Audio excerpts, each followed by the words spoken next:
Okay, well, thanks for joining us on the afternoon stream here at the Central Coast Sevens as we see a break made here by the Tribe Sevens, and they're going to score underneath the post. So the play will continue, and we'll be back with commentary in about 5 minutes' time for now. But make sure you stick with us throughout the entire afternoon. At this stage, we're locked up at 7-all between Brazil and the Tribe.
In here now for the second half in the Tribes versus Brazil match. We are locked up at 7 points apiece. It's an absolute cracker of a match up in the Bar TV box. Of course, if you guys are listening at home, hashtag Bar TV Sports or hashtag CC7s to get in on the action, because we are live and interactive as we speak at Murray Breen Oval, Wyong. It's been an absolute pleasure to be here. A carnival of rugby, a festival of rugby. The referee getting ready here for the start of the second half. We just saw a rendition of the haka over the far side. So plenty of entertainment for everyone if you think of coming down here today to Wyong. Murray Breen Oval is the destination if you're at home at the couch watching as they kick off, and great kick off there by the Tribe side. Dances away from his Brazilian opponent. The Brazilian side pretty impressive in that first half in what is the ball semi-final, which of course is the mid-tier competition in this Central Coast Sevens tournament. They come here now for the first scrum of the second half.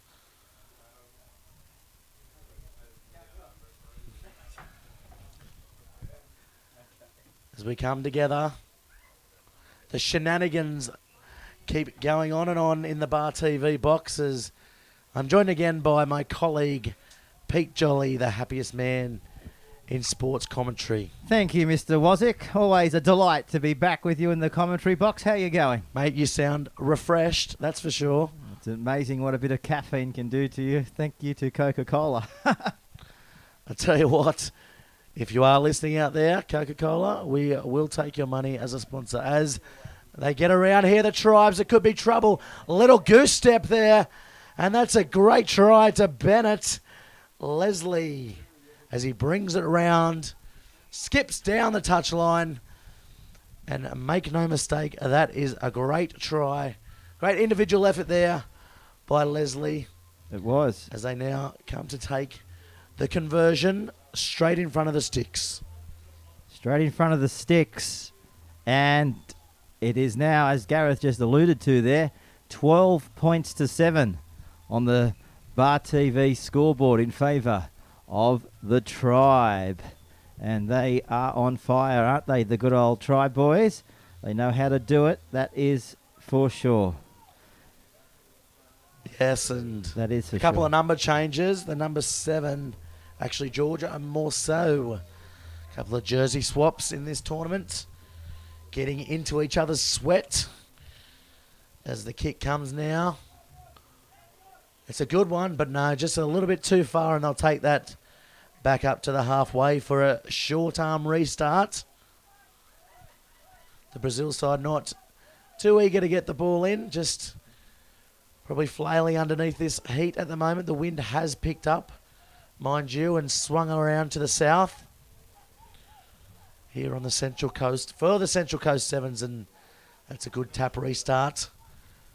Coming forward through on the play there, the Brazilians attacking towards the southern end, and that's a penalty. Quick tap. They take the tap and away they go here, Gareth. They've got space. That's a great ball. He's going to look up at his defence that's coming across, and he's going to be captured 22 metres away from the opposition's line. Brazil on the attack. Oh, they've put it down out there on the Wyong Leagues Club end of the field. And the Tribe, well, they'll get it back. Yes, the Tribe, and the score here, of course, 14-7 in favour of the Tribe. Both teams playing pretty impressive rugby. We've got some absolute superstars of the game here on the Central Coast, and of course, not just players, but the whole ARU Sevens coaching squad is here, analysing the game in a couple of boxes over from us. I think it's fair to say anybody that is in the game of rugby, as far as officials go, they are here eyeing off maybe the players of the future. I'm sure that a few of the players out there who haven't got a big profile in the game of union so far, well, the talent scouts are here and they're ready to grab them. Gareth, I think. Yes, and I definitely know that some of the clubs Some of the clubs in the Shoot Shield, some of the clubs in regional rugby are definitely watching in interest. Maybe hoping to pick up a couple of imports to bolster their teams for next year's competitions, Peter. So definitely a worthwhile competition and a worthwhile tournament to be tuning into. And of course, some fantastic photos coming in from Stu.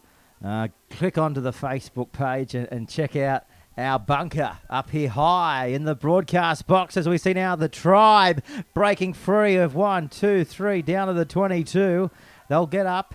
They'll kick it in towards the in-goal area. It's just a matter of, getting it back. But unfortunately, they couldn't get it back. Brazil clean it up. And, I'm very unlucky. Here. Very unlucky there for the Tribe as they kicked the ball through. Brazil just cleaning up. Brazil's still in this game. It's 14-7 with about 2 minutes to go here. It's anyone's game. Definitely a draw could be on the cards here. Of course, we might see our first draw of the day. We haven't seen one yet, have we? And we've had about 110 games of rugby, so I guess the odds are saying we need to see one pretty quick as we see now the Tribe looking for the try. As we glance up to the scoreboard, Tribe still leading by 7, rolling over. And he scored. Up next to the post. That is great tandem commentary too. Tell you what. That's synchronised commentary, Pete Jolly. As the Tribe get over the line through George Morceau for his second, the number 7. He went over just as you'd expect him to. Got a bit of... More so, I guess they say. I guess they do say when he gets a double. And the margin now just clicking out to 19 points to 7 here on the official scoreboard. Here's the kick now from 5 to the right of the post. Looks like it might hit it. No. He shaved it wide. Shaved it just 19-7, wide. though, you'd like to think with under 40 seconds to go that this game now out of Brazil's grasp. Probably going to drop out of the ball. Semi-finals here and not make the final with the Tribe, the team successful. Going through to face that Borneo side who look like absolute world beaters in this mid-tier competition. Uh-oh. Poor kick there. Not the best. Won a game, Pete Jolly, as it doesn't make the 10 short arm penalty in the centre of the field. Brazil looking to attack with the flair that they show in all the sports they partake in. Little dummy looming on the inside. Good little pop pass there. Brought down on the 22-metre line. Siren goes in the background. They might have 1 or 2 last plays. Let's see what can come of this. They're going to take the line on. Look for the offload if they can sneakingly pop it somewhere. But gee whiz, he's just going to barge his way towards the line. Now the ball pops out. It's still on. They spin it back. Tapped over the head. Away it comes a Pedro. He steps off the left foot. Look at him go. Taken well by the Tribe. They're still on. They've got the numbers if it can go through the hands. Draw and pass will do it. Little dummy. Jink. Is he over? Yes, he is over. And that's a try. Rodrigo. First name, of course, from the Brazilians. Others might also know him. Yes, he goes by Rodrigo. He does. As Brazilians do. Beautiful one, too. Right on the siren as well. The 19-12 will have the kick. As we mentioned, the hooter has sounded and nearly blasted everybody out of the complex. We know that the hooter is working here today. That is for sure. And it's coming across live and clear here on our Bart TV microphones here at Morrie Breen Oval. Let's have a look at the kick. Can he nail this one? The breeze coming across the ground. Kicks it. Looks nicely off the boot. It's a ripper. So the Bart TV scoreboard goes up by another 2 here. So let's have a look at the scoreboard now. It's 19-14. They're only trailing by 5, and that's the game. Yeah, final score, Pete, and probably a good indication of how that game was. Very tight, very close. Both teams in it till the death. Unfortunately, Brazil are not coming away with the honours, but bigger and better things, I think, for this Brazilian national team. If they can stick together for a few years, they might have a good showing at this 2016 Olympics that we've been talking about, Peter. Well, it's not far away. Be here before you know it. That is for sure. We're only about 2 years away, as we see now. Well, we know these colours, Gareth. Yes, of course. It's the Rams rugby Very, very a good side against the Brazilian female national side, who have been pretty impressive in their performances so far.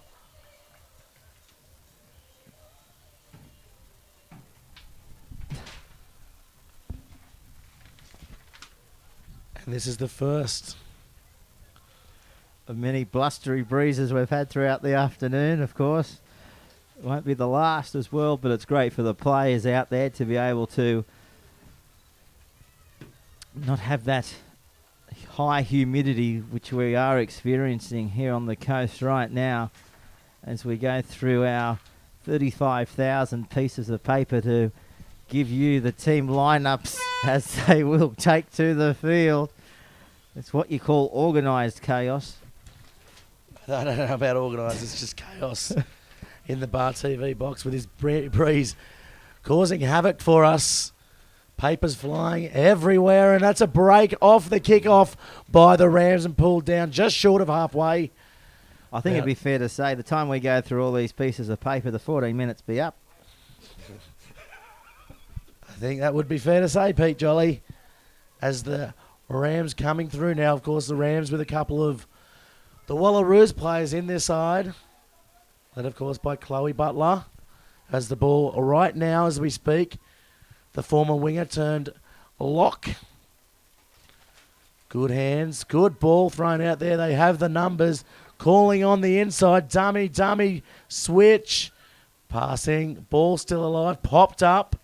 Butler with it now. Coming across field. If she can get the ball away, she can. They've got an overlap here. The Rams side. Can she get there for pace? And that's good defence there by the Brazilian side, who went down earlier in the day to the Aussie Pearls. And they kick the ball out of their own territory, out of pressure. Well, of course, we've come to be fairly close to the Rams as far as the men's competition goes over the last few weeks, and we've seen these girls go around once or twice, and speaking of them going around in circles, that's what they're doing now, but this time they've gone around in circles to straighten up and to score the try, and they've scored under the post. Yeah, good try, good backing up there.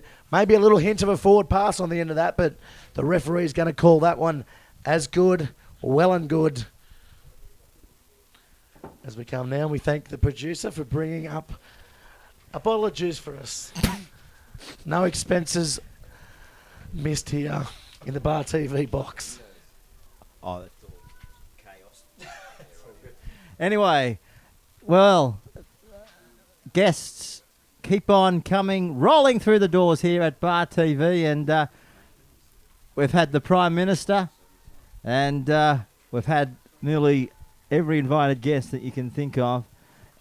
And right now, as we keep an eye on the more invites than a scoreboard, Tupperware party, themselves, yeah, 7 points to 0 here in favour of the squad, in favour of the girls running left to right, and of course the Greater Sydney Rams. Well, mate, good afternoon and welcome. G'day, boys. How are we? Good. Nice and warm for you? Oh, certainly. I've been lucky enough to be hiding up in the shade. So, how are you boys travelling over here? It's a bit of a hot box. We are absolutely loving it, and it's all mental. It's all mental. Yes. We've got through mental chaos. We've got through the morning. The breeze has now picked up. The box is in total utter chaos as the Rams make a little half break. Great up the tackle field. down low there by the Brazilian. It's a good break by Chloe Pepsi, Samoan representative there. This is Maynard, I think you'll find, if our stats are right. Comes out the back, and they're keeping it alive, aren't they, with the ball on this occasion? This is Perry. Wrestled into touch. Jeez. Yeah, a bit of interesting play there from the girls. The lungs would certainly be hurting this part of the game, but they're tracking all right, the Rams. And what is, I mean, you've obviously, you've got to play in all of the conditions that throw up at you, but it is pretty warm in the box. I'd hate to be out on the field. I mean, if it's 30 degrees up here, it must be 33, 34 out there for the girls. Yeah, certainly. It's just a mental thing.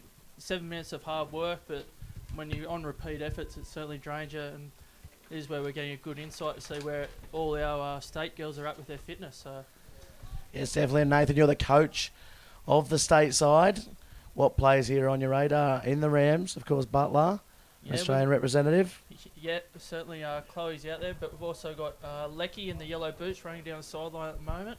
Alexandra, Nina Maynard, number 10. Oh, good hit there.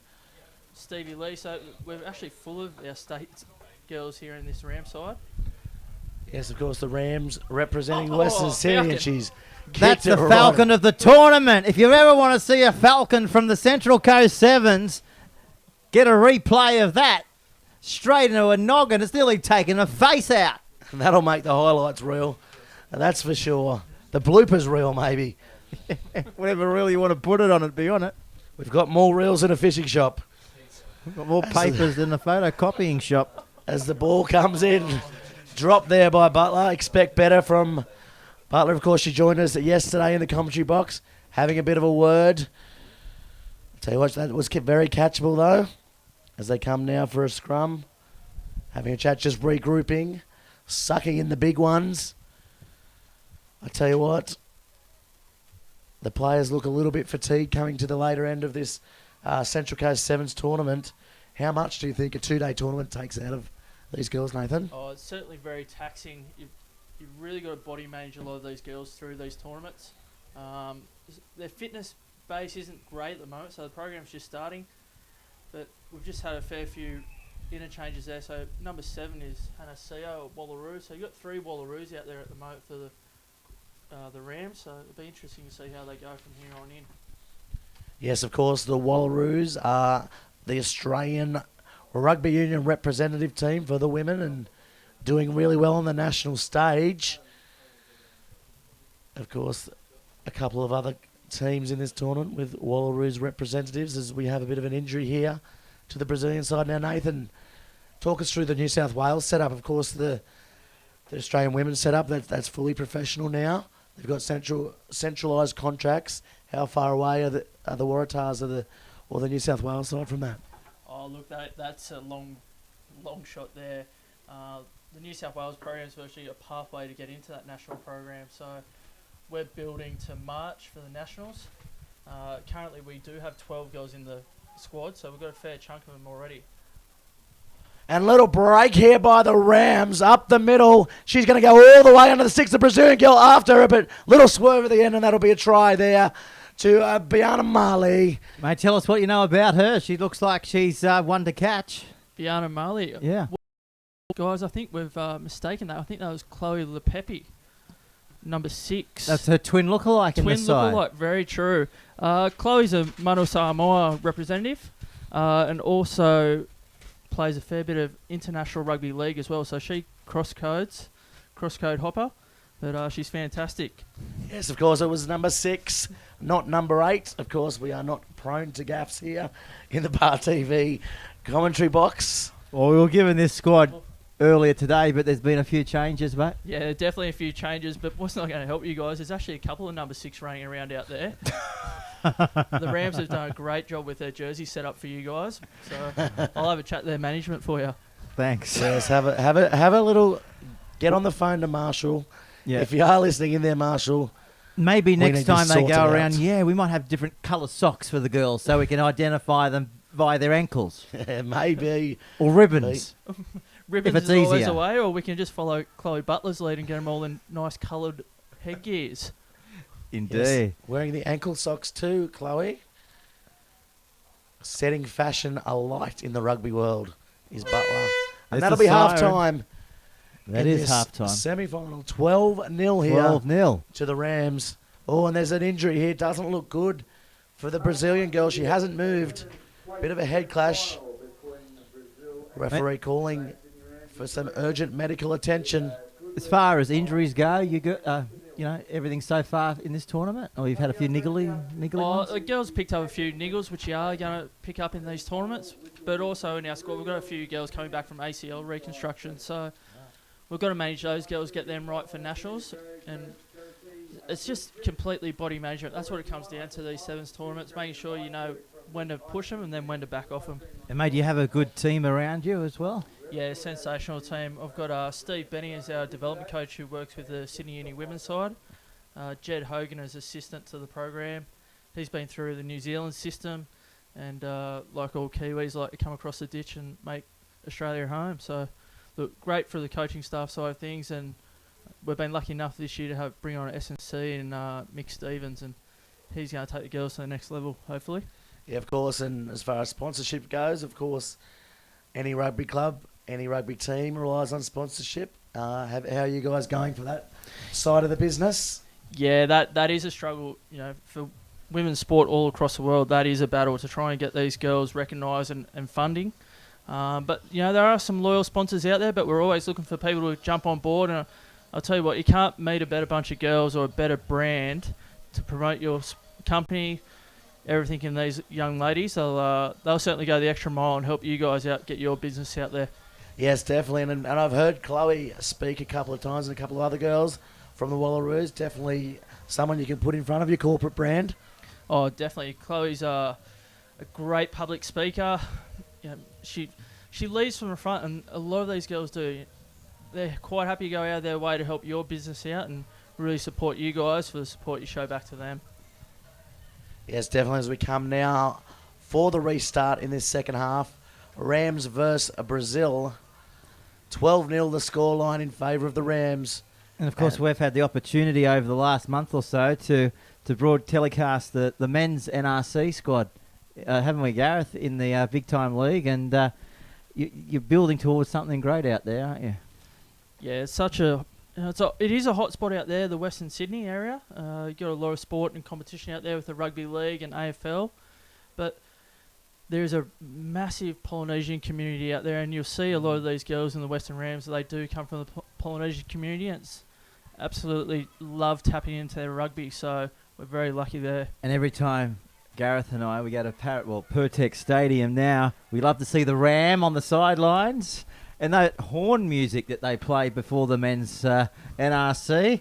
Hey, if you were deaf, you'd still hear it. It's just that piping sound, and I know that we've had a lot of feedback when we have gone to Pertex Stadium about that, and it's just all about getting bums on seats. Well, speaking of Chloe Butler, there is a rumour going around that she has dressed herself up in that Rams costume. Are we talking exclusive here? Oh, yeah, that's a little bit of inside mail We asked her yesterday who was the Ram. And she denied it. She denied it. So you're saying she's the Ram? Well, my sources have told me that she has been known to place that suit on. We might have to get her back up here in the Bar TV commentary box and have another chat with our friend. Either confirm or deny the rumour. It's either yes or no. Of the Ram.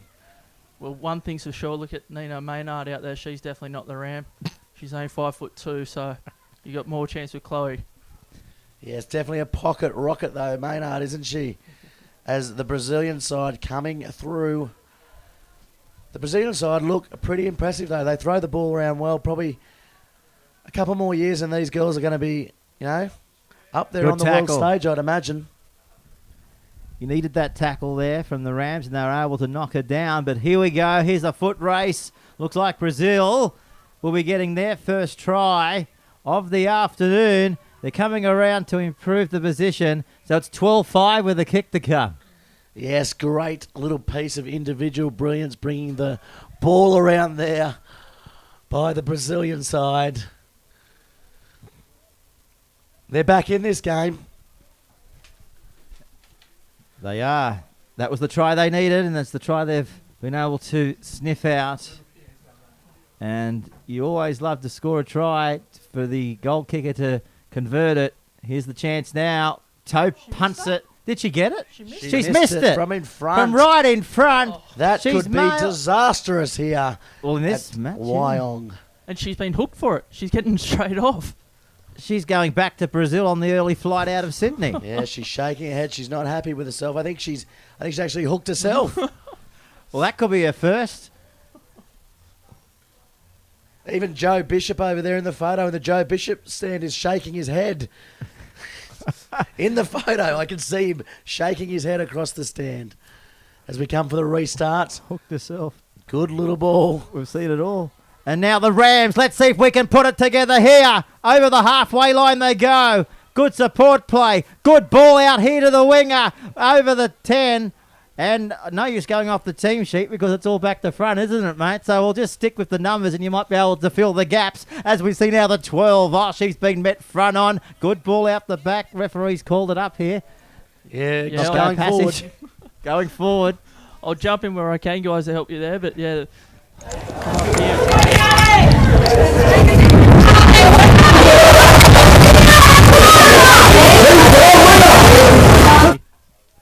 She stands out, that is for sure. And very impressed by the number 10 for the Rams here too. She is a little whippet, throws a mean cutout ball as well. oh, nearly an intercept here too. Oh, And- good Oh, tackle. Can throw a weight around too. Goes by the nickname Cisco with that hair. Cisco, She the picks Cisco that kid. Thong. Here come Brazil. Oh, good tackle, front impact. on. Yeah. Just taking it on there. Spinning it around again.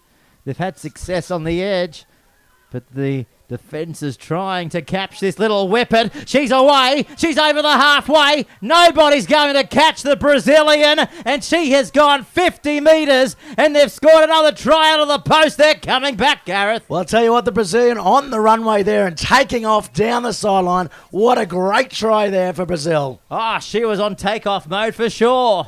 This is brilliant, boys. Can I stay in here all day? Loving the chat. If you can stand the swelter and stand the sweat. It's the sauna commentary box. Oh, I need to shed a few kilos, so Mate. I've been told. Let's see what can come of this. Here's the kick from right in front. The scoreboard, it is 12 points to 10 in favour of the Rams. We're going to be locked up. It's 12 all, and we've got 1.5 minutes to go here on the Yes. Bar TV scoreboard. And she absolutely nails that one. I can see Joe Bishop now across the way in the photo. He's smiling. He's beaming. Brazil back in this. It's 12 all. This game's anyone's, Pete Jolly. this is going to go right down to the wire, and you're right here on Bar TV. It's going to go into extra time too, guys, if it stays like this. So we're going to get a really good gauge where these girls' fitness is at. Okay, well, it's very hot. She's kicked in that. front of the It's gone kicker. 10. In front of the kicker, Yeah, off I what was happened going there? to call that in front of the kicker on the wing out there, but they spread it wide, the Rams. Hannah Here they Sia. come. Well, they've got to go 60 metres if they're going to pull off a miracle here, the Rams, or are we going in to extra time? They're brought down in the middle of the field. The ball comes out. Where's it going to come to now? Referee's going to give a penalty to Brazil, and they don't muck around at all. They take the tap, and they're away. Oh, the ball's gone to nobody. Now picked it up. Oh, the Rams. Can the Rams get to it? They've got the ball. They're so close to that touchline. Referee's giving another one to Brazil. Another penalty, and Well- they're going to spread the ball wide quickly. Hands will do this if they draw and pass. And the dummy comes on the inside. Butler's She's got to make dangerous. that. Well done, Butler. Good tackle. 25 seconds to go. Here come Brazil. Oh, they're not going to come God. if they're going to drop balls like that. Oh. They've Knock stuffed it up. on. And that is devastating for the Brazilian side. On the attack. Could have won the game right there and then. But she's down injured. Guys, we saw their basic skill under fatigue there. They just couldn't execute picking up a simple ball or get a pass away. So you can certainly tell that ladies are busted out there. So, mate, 13 seconds to go. If we go to extra time, talk us through what happens. Extra time, look, you want to get the ball in your hands. So you want to try and receive the ball and just consolidate. You've got to retain your possession, build the pressure. That ball is like a golden egg. You've got to retain it. Okay, let's see if they can hang on to that golden egg here. Oh, big shove in the back. Siren Good tackle. goes. This will be the last passage of play here at the Crescent Head Sevens. That's a penalty to the Rams, getting them out of trouble. They're going to probably want to tap this, keep the ball in play, even though they will get to play the line out. But probably the distance with this wind now picking up a little bit too far to kick to the touchline, and good little switch on the inside, dummies. Well, they've got to go 80 metres, and they're going to have one last throw of the dice. Down this touchline they come. The cover comes across, and get that into you, they say, from Brazil. Big tackle, and it's still on. Yes, Here knock we- on there. Here we go, gentlemen. Extra time. Extra Oh, time bit for the of a scuffle girls. there. They're unhappy. Well, Yeah. we're going to have 5 minutes each way. We're going to have another toss of the coin to see which team runs which way. These girls need to regroup. So there And we it go. is golden try. Yeah, But it'll be so- 5 minutes each way. And this is an absolute nail biter. You know, I've bitten right down to the skin of my fingers, that's for sure. Well, guys, look for the Rams. If they do get in that 22, they do have some good goal kickers, but they are under fatigue. You look to Nina Maynard to step up, take that opportunity, or Alex Leckie. Okay, well, the girls are all pumped up for this one. The Brazilian huddle, very animated as expected. The coach They're is playing going for their off. country pride here. And, of course, the Rams playing for the pride of Western Sydney. growing the game. And as you said, the Sydney Rams, they're the local side, but as you said, fitness may come into it, but you never know in sevens. You just need a bit of luck, and off you go. So we've got 5 minutes each way. First try scorer wins. And this is the first extra time fixture we've seen at the tournament, haven't we? Yes, Unamas, I believe, one more try. So they're going to Peter John switch from Brazil sides do here, this. Gareth. So the Greater Sydney Rams, they're just coming across now, so they'll be going left to right on your TV screen. The Brazilians, the audience has peaked over there in Rio, that is for sure. We're just having a look at our official numbers. Yes, definitely. 6,500 people watching across the globe live right across now. the globe. All around, if you're watching this amazing match of women's sevens, tweet us at hashtag #BarTVSports or hashtag CC7s to get in on the action here for Bar TV. What would be going through the head of the coach now? Do I have any reserves? Who can I put on to change this game, or do I leave the girls out there? And what would your tactics? Sorry there, Nathan. Well, look, they've had about a minute 30. We're a bit of a delayed start here, so let the girls go for as long as they can, and then get your interchanges on. But you got to be very select when you do that. Of course, now getting set for the kickoff in this extra time. It is golden try, so first points will go through. Do you look for a deep kick? Yeah, definitely. If you're Brazil, you go deep. You want the Rams to try and bring it out. So, you know, your defensive line, the speed, everything needs to pick up here. Put every chance you got, blitz them, put pressure on the pass. You've got to isolate someone and get that turnover or get that penalty. And here we are, sets. And you're right, they do go deep, getting it right over the 22 line. Looking to attack from now inside their quarter. And they come through, and that's a good charging run up to the 40 there. They've got numbers on the blind side here. Oh, and could have used it quicker, but calling the play under, just holding it up a bit. Butler taking it forward now. They're looking good. Down to the 10, Gareth. Cisco there, good taking by Cisco. Yeah, she gets the ball out the back. Space to the left. They come back towards the western side. This is the commentary side here at Murray Breen Oval. Referee here giving a penalty going to the Rams, and they take the quick tap. Yes, offside there. Offside. All offside. Oh, is this kickable? Can Lecky kick it Well, from she there? doesn't No, want the she kick, doesn't so want- they're going to back their own ability. And here comes Cisco throwing the ball over. A bit of a hopeful pass. But no, it's been called as a it's knock such a on shame there. that the girls don't know that the bell's gone. The hooter's gone from the ref. Yes, opportunity missed there. It's going to be a scrum, a feed. And you can't give opportunities, doesn't matter how big or how small, to this Brazilian team, can you? Yes, They can strike from anywhere across the field. pace all over the ground, this Brazilian side. They're trying to spread the girls deep, so look for a play. Oh, But good big strong Well scrum. done, yeah. good scrum.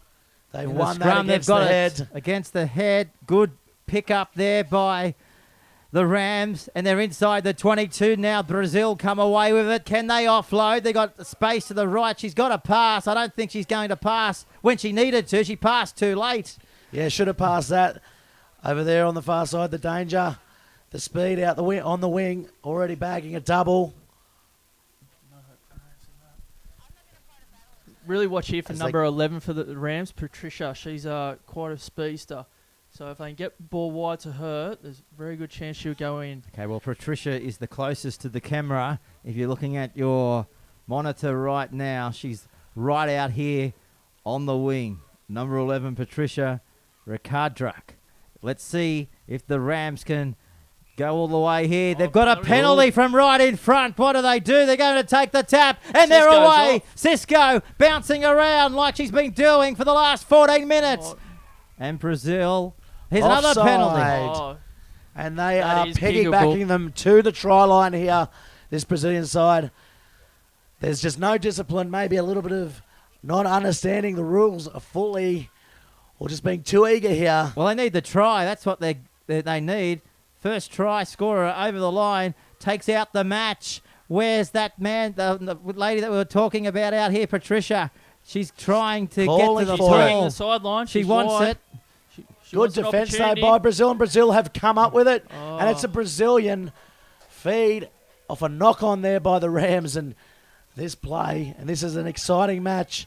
Gee, we Play haven't been breaking outside down. the 22 for quite some time, have we? Somehow they've got to get it at the other end of the field if you're tuning in and supporting Brazil. But Greater Sydney, out in the west, hoping and praying that their team can come through this one. But across the Pacific, the whole nation of Brazil Well, that's urging the another team strong here. scrum. Penalty, yeah. Just coming through, collapsing the scrum there. The Brazilian side giving up a bit of weight. It's on here if they can get it out. Patricia One for more the go. line Patricia. scores. Boom. That's the match. They're Called over. Well, you called it a minute ago. Patricia, she had to get to the ball. She was the danger girl. And is she, what, no more danger girl? She's the winning girl. She's won the whole thing for her side. Exactly. That's one girl with speed in the Western Rams. You want to see that ball in hand and a bit of space. Well done from Chloe Butler. She had to catch that pass and transfer it. So Chloe Butler and Nina Maynard did a great job there reading space and executing. Yes, next game coming up. Rue girls are from Japan versus the Tribe in our 1:30 fixture. 1:30 fixture. Well, mate, thanks for coming up. I know you've got, a lot more things to do today, I guess, going back to the huddle, Yeah. having a chat to them. What's the instructions for the rest of the day? Oh, look, now it's all mental, okay? They've just gone into an extra time scenario, so they've just got to get themselves back, recover as much as they can, and get prepared for the next one. Yes, of course, Nathan. Thank you very much for joining us. We've got the Stars lining up again for another interview here. Literally. Thanks, mate. We appreciate that, and we'll be on air till 7 o'clock.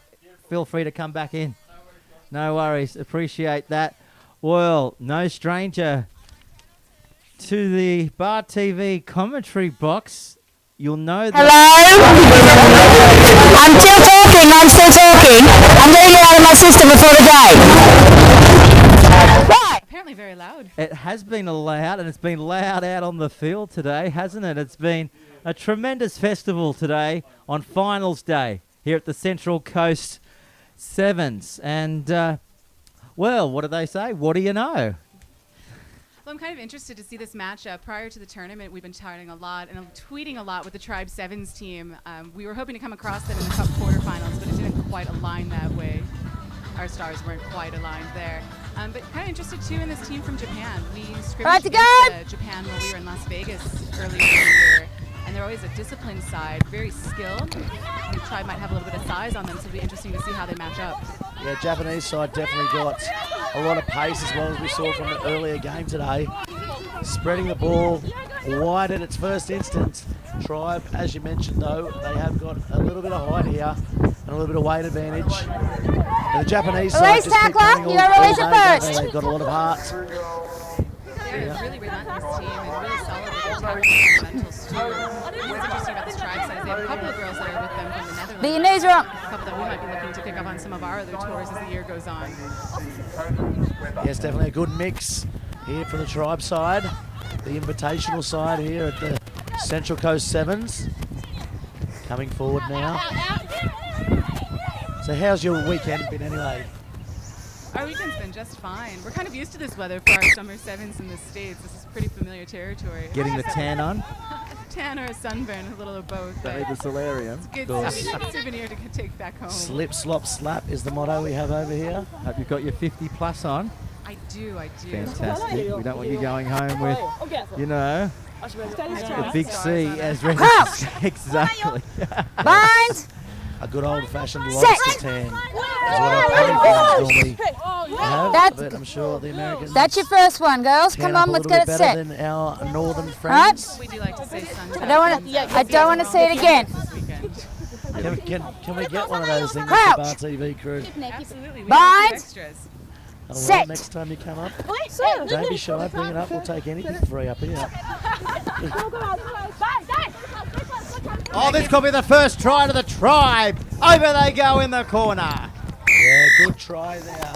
So the number 2, Rebecca Tarvo, just too much pace there, getting on the outside and just scooting over there as easy as you like for the first try of the match. 5-0. Going to be a difficult kick, though. It's pretty much similar to the conditions as we mentioned earlier on in the telecast from yesterday. It was a hot stinker of a morning, but that breeze certainly has intensified pretty much from about midday today. Girls, So here is can the you just chance step now forward for a to moment, convert please? the try from Friedrich from the sideline, is it? Yeah, number 10. That's the program number we do have, Georgina. And just Yes, waved away. One of the overseas players for this tribe side, Peter, and one of the players on your radar. Yeah, she's one of quite a few. We're hoping that as we go on with our touring season, we can work in a few players from other countries.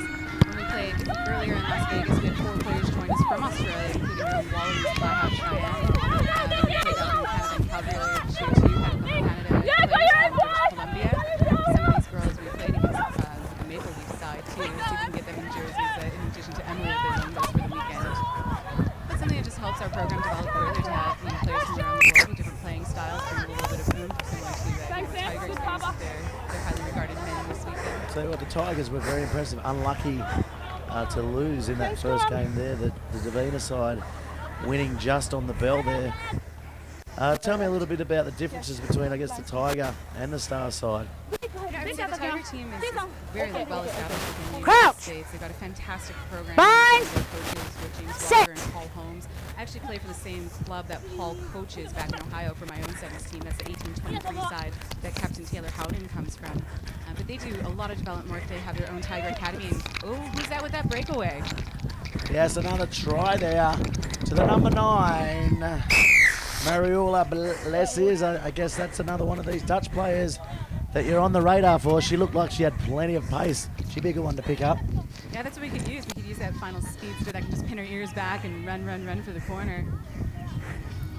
Yes, and run she did. Run, you can't catch me. She's she's no gingerbread man, though. She's a sevens player for the tribe.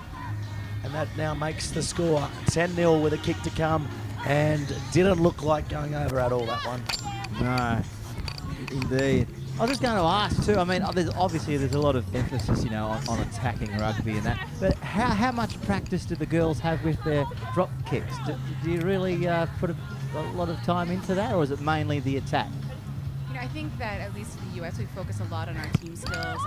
If we do anything individual skills-wise, it's generally ball handling. We did bring in some kicking specialists with the CC7s side earlier in the year, and to do some additional work with how important the restart is. And these 2 points, they add up, and you miss those conversions as well.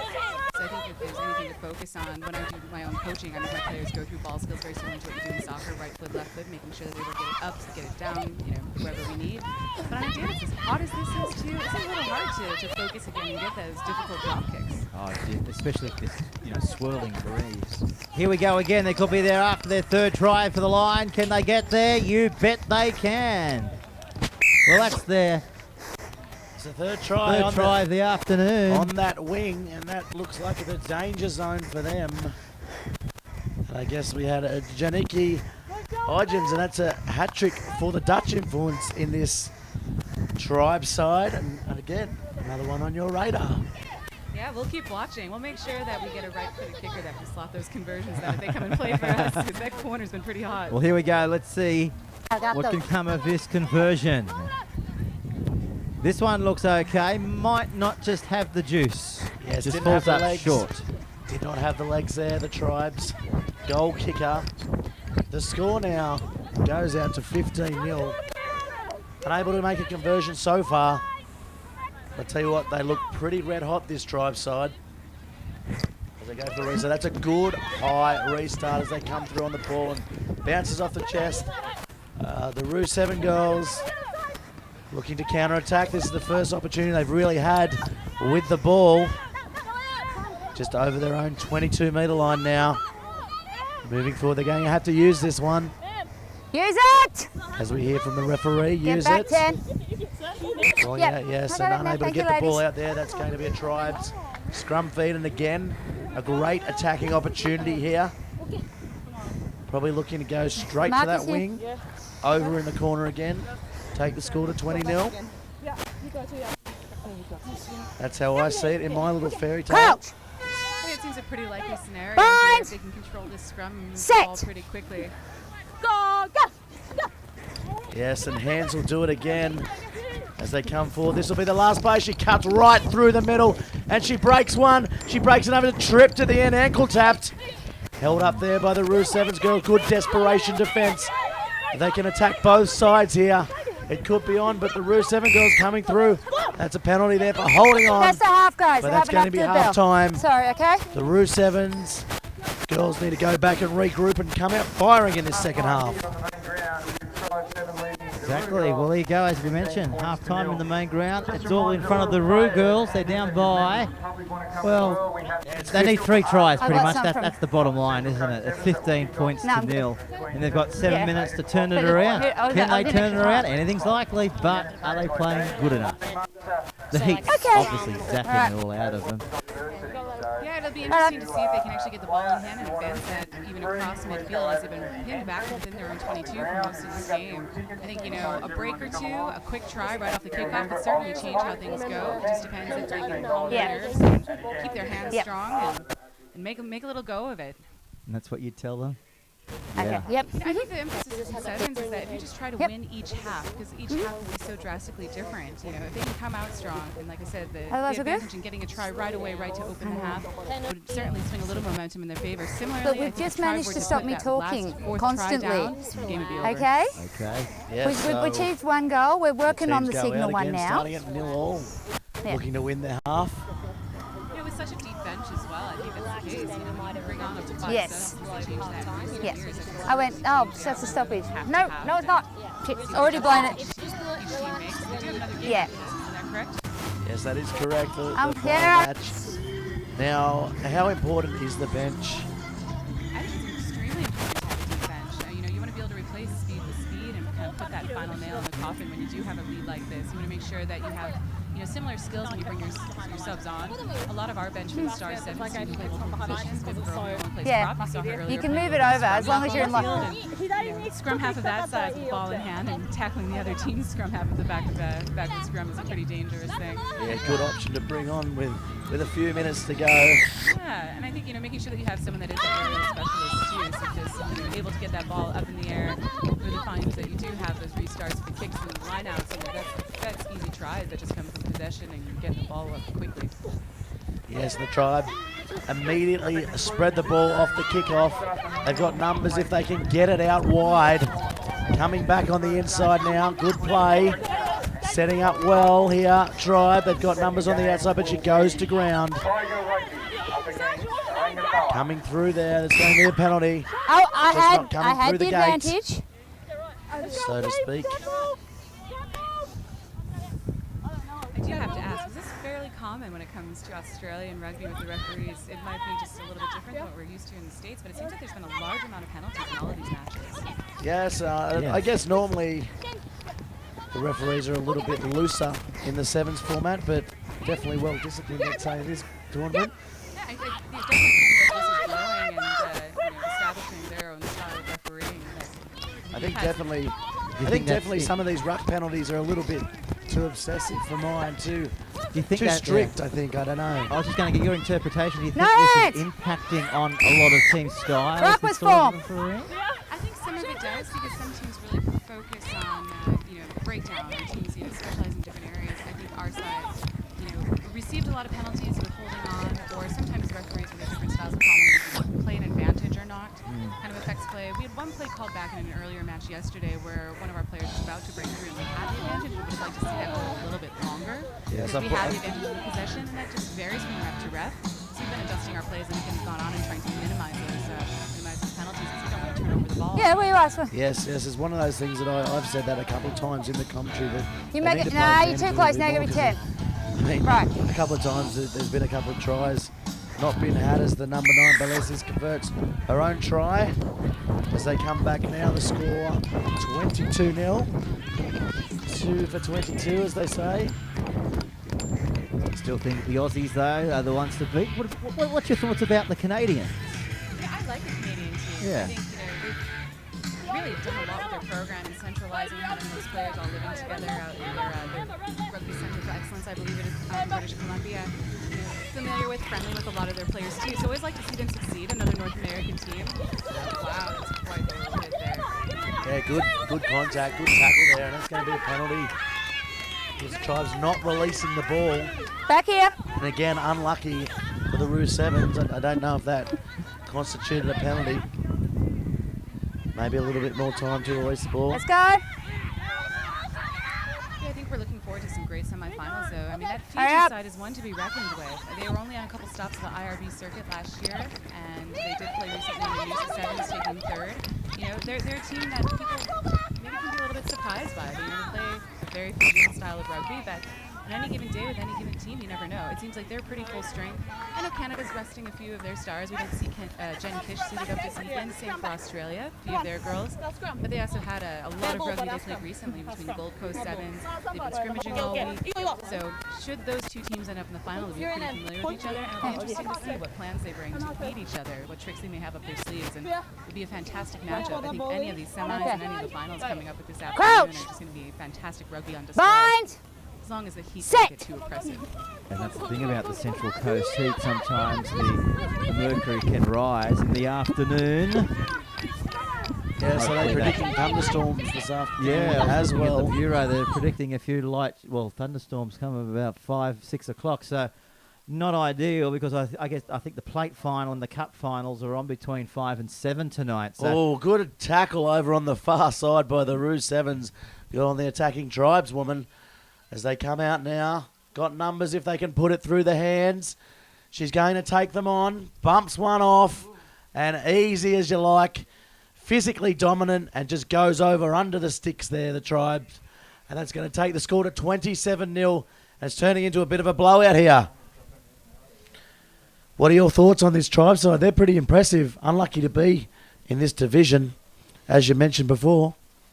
Yeah, I think they're a program that just plays such good, consistent rugby, and they make the effort to develop so many players and to travel, as much as they do. Coming up on their 7th season here in Australia, we actually have one of our players, Devin, who's staying on here and maybe connecting with them for a few tournaments coming up. I know they were mentioning going to Dubai, going to Borneo, playing in the Australia tournaments here on the coast and in Brisbane. So if these players can play as much 7s as possible, it'll only make that Australia team stronger down the road. Yes, of course, and this Central Coast Sevens tournament opens up a lot of opportunities for both the men and women alike. What sort of opportunities have come the way of the Stars out of this sort of stuff? Not just this, but these grassroots type tournaments. For us in the States, depending what region you live in, we play 7s every single weekend when it gets into our summer season. So I'm from the Midwest, from Chicago, and we play 5 weekends with the men, what we call qualifier 7s. They accumulate points similar to the IRB, and the top 2 teams get to advance to the national championship. So they get a 6th weekend of play when it comes to the Club 7s nationals. Some other regions do a little bit less when it comes to qualifiers, and we do have a couple of premier tournaments. In the United States, the Cape Fear 7s is known for drawing a lot of the elite teams. Talking before about Tiger, that 1823 men's team out of Columbus, Ohio, that feeds a little bit into the Tiger program, actually went to the Cape Fear tournament this year and won it, beating our Charlotte team, where our players, Matt Houston and Chris Milledge, both play. Yeah. But as much as we can do with getting more 7s played with our Olympic development program, they're actually opening up different academies in different regions of the U.S. And one of their requirements is that to be an academy, they have to play 75 7s matches in a year. Wow. I figure that's 15 weekends of playing 5 games, if that's what you're playing. Yeah. And so really putting that emphasis then on growth for the Olympics and developing players and getting them as much as possible. I wouldn't be surprised within the next couple years if you see people purely 7 specialists as opposed to 15s. Yeah. And I think you'll see some college programs as well kind of going that way. And, we have some teams that roster as many as 70 players with the university sides. Most of them a little bit smaller at the club level. Some programs have scholarships and are funded. So it varies, and I think that it'll continue to grow, but it'll be interesting to see what sort of players come out and who crosses over too. Yes, I read in an article that rugby union, in fact, is the fastest growing college sport in the US at the moment, of course, obviously with pathways for the men and women. I think over 1.5 million players registered in the US to play rugby, which is massive here. I think in Australia there's only 300,000 or something like that. That's incredible, isn't yeah. it, when you think of it? Yeah, that's why they always talk about the United States as being the sleeping giant ready to Yeah. awaken. As we further develop the youth game, I think we'll see more and more improvement when it comes to our senior national sides. We have had our All-Americans, high school teams, our college teams kind of traveling, playing in the Junior World Trophy and tournaments like that. We had a men's and women's side at the Youth Olympic Games, and JoJo from our men's side actually came from that team, only 18 years old. We have a couple of the women that played on that girls team as well, looking at our program for some future tours. So really trying to get players younger and younger and younger to nurture them towards successful college, successful senior national team opportunities. Yes, and the Ruse 7 side going over for their first try there. 29-5 out of it, but getting one for their pride there. And that's a good try there, and they'll go away happy with their efforts in this tournament. I mean, physically, they are a little bit shorter and a little bit sort of smaller than their opposition, I guess. But I tell you what, they've put in a gallant effort here at the Central Coast, the Ruse 7 side. Yeah, they sure have. They can do themselves proud. That is for sure. Well, the games just keep on pumping out, don't they? You don't get much time to have a sandwich, let alone a few little drinks here, but you just got to go with it. And our next match, of course, coming up right now. We're still in the plate division. We have 15 more games remaining here this afternoon at the tournament, and we're right here, right through to the end. That is for sure. Of course, the cup finals will be taking place tonight at 6:15 and 6:45. The plate final will be the match before that, 5:30 and 5:50. The balls final will take place not too far away from now, in 3 hours' time, in fact, at 4:50 and 5:10. The boots final will kick underway just after 4 o'clock, and that will come to a close with the last match at 4:30. So we've got 3 more to go in the plate division. Then we launch into the cup division. That'll be at 2:30, 2:50, 3:10, and 3:30. So plethora of sport right here on the coast, isn't it? Unbelievable. Yeah, I think it's great to be able to see so much sevens live. For us walking around too, you see some of these stars from the international scene, and just, phenomenal to see everyone playing with their clubs and with their other sides. Yeah, and of course, hopefully be back bigger and brighter next year, same place, same time. I think we're planning on it for sure. We've got the expressions of interest opening. Yes. Have you got yours in so far? I haven't, but I know the director pretty well, so hoping that he lets us in again. The flights are booked, but... We have to wait 9 months for those, but we'll certainly book our hotel again. We've had fantastic accommodations and, put our plans in. So the hospitality has been nothing to whinge about? No, we couldn't complain at all. We've had so many clubs open up their pitches for us. We've had, so many people offer to come and, photograph us. We've had fantastic support from Kinesio Australia. Mm-hmm. I think we're going to be taking their trainer Alex away with us to the Las Vegas Sevens tournament in February. See if we can't fly him over to work with our team there. Good stuff. And of course, 2 freelance commentators are available as well. There you go. We can always work on our media team. We're good at Twitter, if not anything else, as we see now. Their approach. So we've got... We're a couple of twits, more like it. T1 and T2. Well... The odd couple, I think they call us in the virtual world. I think you guys are doing a great job. We'll give you that 20 shortly.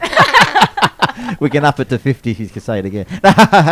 Throw in a jersey too. But again, as far as behind the scenes stuff goes, there's a lot of logistical things that go on as well in a commentary box. Because they're pumping the games out so quickly. That everybody has to be on their go. But credit to the players out here. They've absolutely shined over the last 24 hours. And it's going to go right down to the final, that is for sure. So stay with us. Hashtag Bar TV Sports, hashtag Central Coast Sevens, or the abbreviated version, hashtag CC7s. We want to see your photos, and no doubt your team has got a lot and lots of photos to take home. Talk us sightseeing. Has it been on the agenda much in the last few weeks as well, or has it been all down to rugby? It's a little bit of both. We arrived last week on Sunday, so a week ago. It seems like it's almost been a month that we've been here because we've packed so much in. But really wanted to make sure we got the experience of being here in Australia. So spent the first day in Sydney, touring in the Sydney Harbour. Did a tour of the Opera House, hopped off that ferry, went to Bondi Beach, spent some time in Watson's Bay for brunch, and had a really great day of it. Beautiful Kinda just spot. powering through to get over the jet lag too. Had to make sure everyone was entertained. Oh, yeah. And, of course, did you see the monkeys at the zoo? We didn't go to the zoo. We went to the reptile park here. Oh, you in saw the Central Coast, crocodiles. though. We got to see Elvis, correct? Yeah. How is he? He seemed pretty content. Yeah. Elvis is kinda alive and well on the Central He's Coast. alive and well. There might be a rendition of Hound Dog coming on. Oh, that's not that Elvis. Blue suede shoes. I think so. Yeah, that was quite entertaining. We went and fed the kangaroos and got a little bit. Saw the Tasmanian devil feeding. Saw the platypus getting fed. Saw the tortoises and everything. So for us, it was pretty enjoyable. One of our players almost got taken down by a kangaroo. Yeah, as well, I was just going to say, I don't know if you've watched the video, but about 3 weeks ago, here on the Central Coast, there was 2 boxing kangaroos going for it in a suburban street outside someone's home, and they're just boxing each other. It's unbelievable. Check we it were out. expecting that as soon as we landed off the plane. I think our men were disappointed. And afterwards, did you see the video afterwards where they both sat down, shook hands, and cracked a beer together, Pete? That's how we do it in Australia. Just like a rugby match, right? They swap jerseys and... Yeah, That's it was right. just over the back here, past the swamp. If there is a swamp. There is a swamp. There is, I've seen the swamp monster, Peter. Yeah. As we get back to the action here, the Warringah Rats playing all over the Rifles at the moment. It's all been rats. And it's a penalty here. Getting back to it. The Rifles looking pretty good, and they pass the ball out. Just playing at their own pace. The Warringah side, of course, a premier rugby side in Sydney. Fierce rivals with the Manly club. Oh, and that's good defence. Up there, and they come through. So they spin it back to the eastern side, the beach side, not too far away from here as they slice through. Where's the support? He may not need support. He goes all the way and scores a try. Well, absolutely beautiful union. Good support play, wasn't it, Gareth? Yes, Sorelli going through there, scoring, cutting them up. And that's just pure pace and strength. Yeah, it was pure strength. It was pure everything. Pure beauty. Pure rugby. Pure everything you want to put next Pete to Jolly, it. that's probably his play today. He's loving it here in the commentary box. Sorelli just slicing through, and they make no mistake with that for Holmes, kicking that ball over. Of course, Holmes the hero yesterday. How do you find the standard between the Australian teams on a local level and the US teams? How do you find the standard between the two sides? I think this has been a pretty exciting match so far. I'm impressed with how patient they were, too, to work for that try. I think, if there's one thing we come from in the United States, it's a background of American football. So when we transition players from football to rugby, it's more about that patience and setting up other people to space rather than just powering through all the time.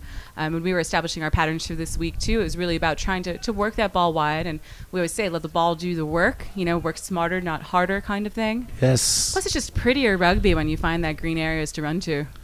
Yeah, that's right. Definitely stay away from the middle where the forwards come through. And there's a break here as they're coming down the field. Josh Holmes it is.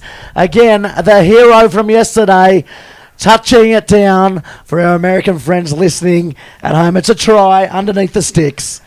It is. Just on commentary over in the States, talk us through, is it as animated as bar TV? It depends who's commentating. We have a pair of guys, the double Ds, that do a lot of our matches. So if Dallin Stanford or Dan Power are listening, hello to both of you. Dallin is South African by birth, if I remember correctly, and he's known as the slippery eel. When he was playing on the Sevens circuit, he may have seen him in the corner at some of the matches. He had Packy's Corner back in the IRB back in the day, and is known for his hashtags too. Shut the gates. Shut the gates. Shut the gates. Wow. So hashtag Bar TV Sports, and if you're listening, Mr. Slipreel, hashtag Shut the Gates Bar TV. And we want to know if we can actually say that again, or is it copyright? Does he own that, or can we pinch it off? It's been proven in a court of law. Court of law. Yes, I don't know which one, but Certainly not the family I court. was just going to say. Yeah, we'll see what kind of commentators we get with the Eagles versus All Blacks match coming up this weekend. For us, Oh, at didn't they tell you? We're on that. Are you fantastic? Yeah, if you come to Chicago, This then is we'll just show you a our good time. warm-up before we board that Qantas plane. I don't know if I'm actually allowed back in Chicago after the last time I was What there. did you do with Did you used to Oprah? work there? No, I've travelled through there. Oprah and The Windy City probably wants me to keep blown away, I'd imagine. how is she, by the way? Have you seen her lately, Oprah? I love She's Chicago. well?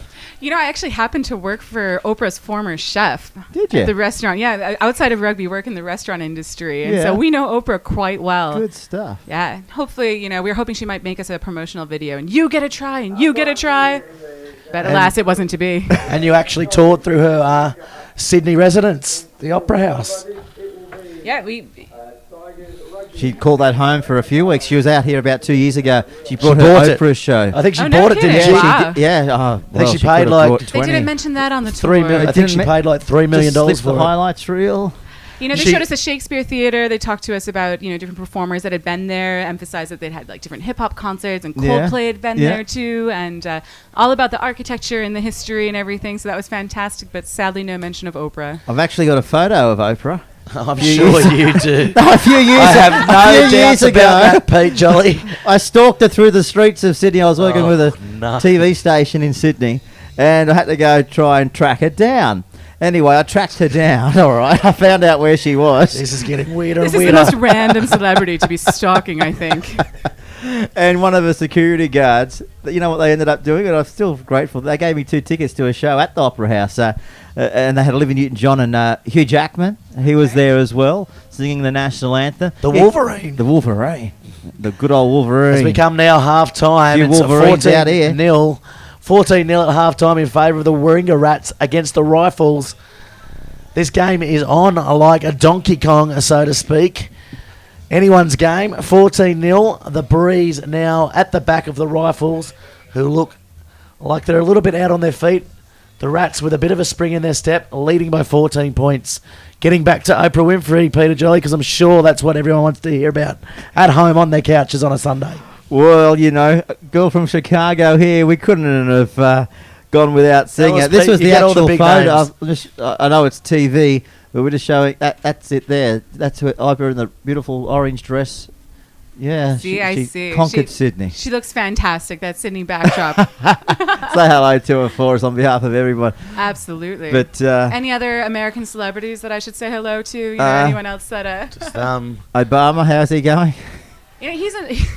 He's another one that I've actually met before too. A really gracious, fantastic person, and was a regular at another restaurant that I worked at. And for a while, his brother-in-law was coaching college basketball at the university that I was coaching rugby at. So Wow. tried to work those connections, but I don't know. I think if our president were to play rugby, he'd probably end up outside on the wing, unlike some of our other presidents that have been, second rows with Bill Clinton. He's and pretty handy with the basketball, though, isn't he? Yeah, he George, is. George Bush probably would have been stuck in the front row I'd with say he'd be in the sin bin. Have you He's seen sent that off. picture of him when The he was head playing in bin. university? the head bin with his eyes Did you give it dazed, to him? his eyes No. glazed over. There's this picture every now and then they'll put out, pictures of famous celebrity rugby players or people that had played in the past, and there's one of the former president just throwing a punch at somebody in a university game. So that makes Really? the rounds on social media every now and then. And of course, your good friends Hillary and Bill, they're going well. I think they just had a new grandchild born, so we'll see if we can get her, I believe, Chelsea. into a rugby jersey. Chelsea. Although our Taylor Swift recently was sporting an All Blacks jersey. Have you seen that photo? What's the go there? That makes me sick. What would you like to tell her?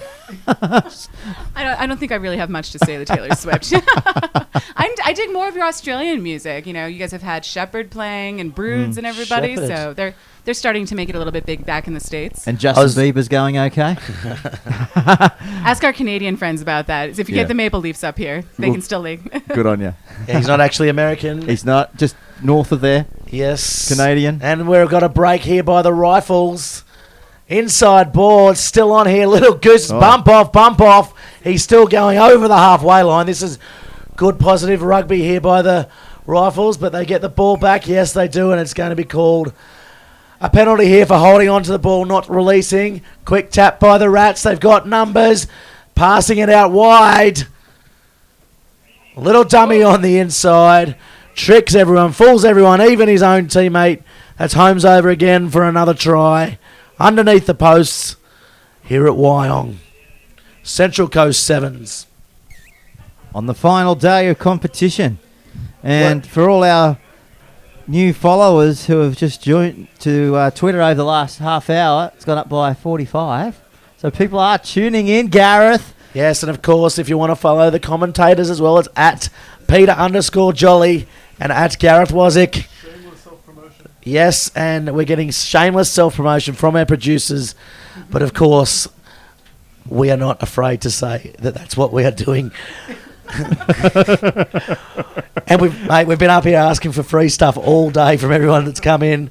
Of course, we're going to promote our own Twitter hashtags. Hey, you got to go a bit soft. We've got an orange juice. Yes. And we are getting a singlet on the way, I'm told, from the Stars. I say, have any of the teams actually followed through? Or? None. But a good old... But we can trust you. Some good old Don't run out Midwestern that back door. Some good old Midwestern hospitality.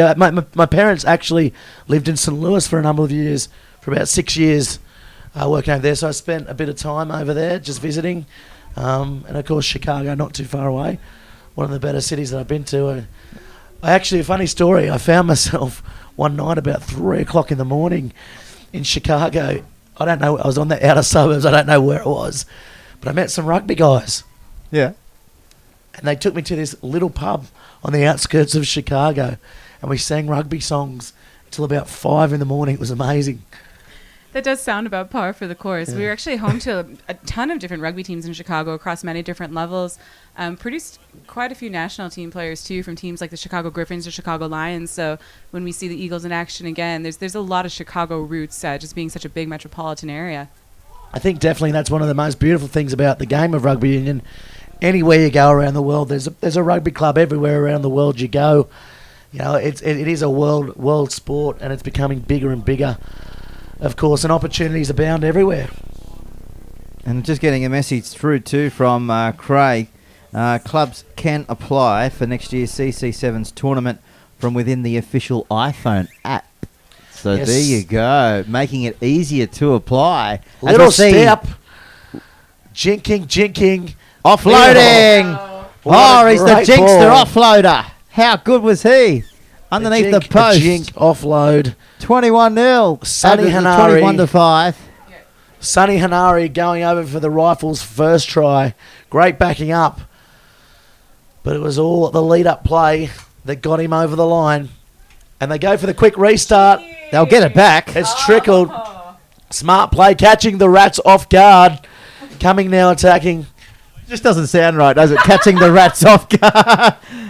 We've got to squat those Rats. That's exactly what they're going to do. Here's the big number 3.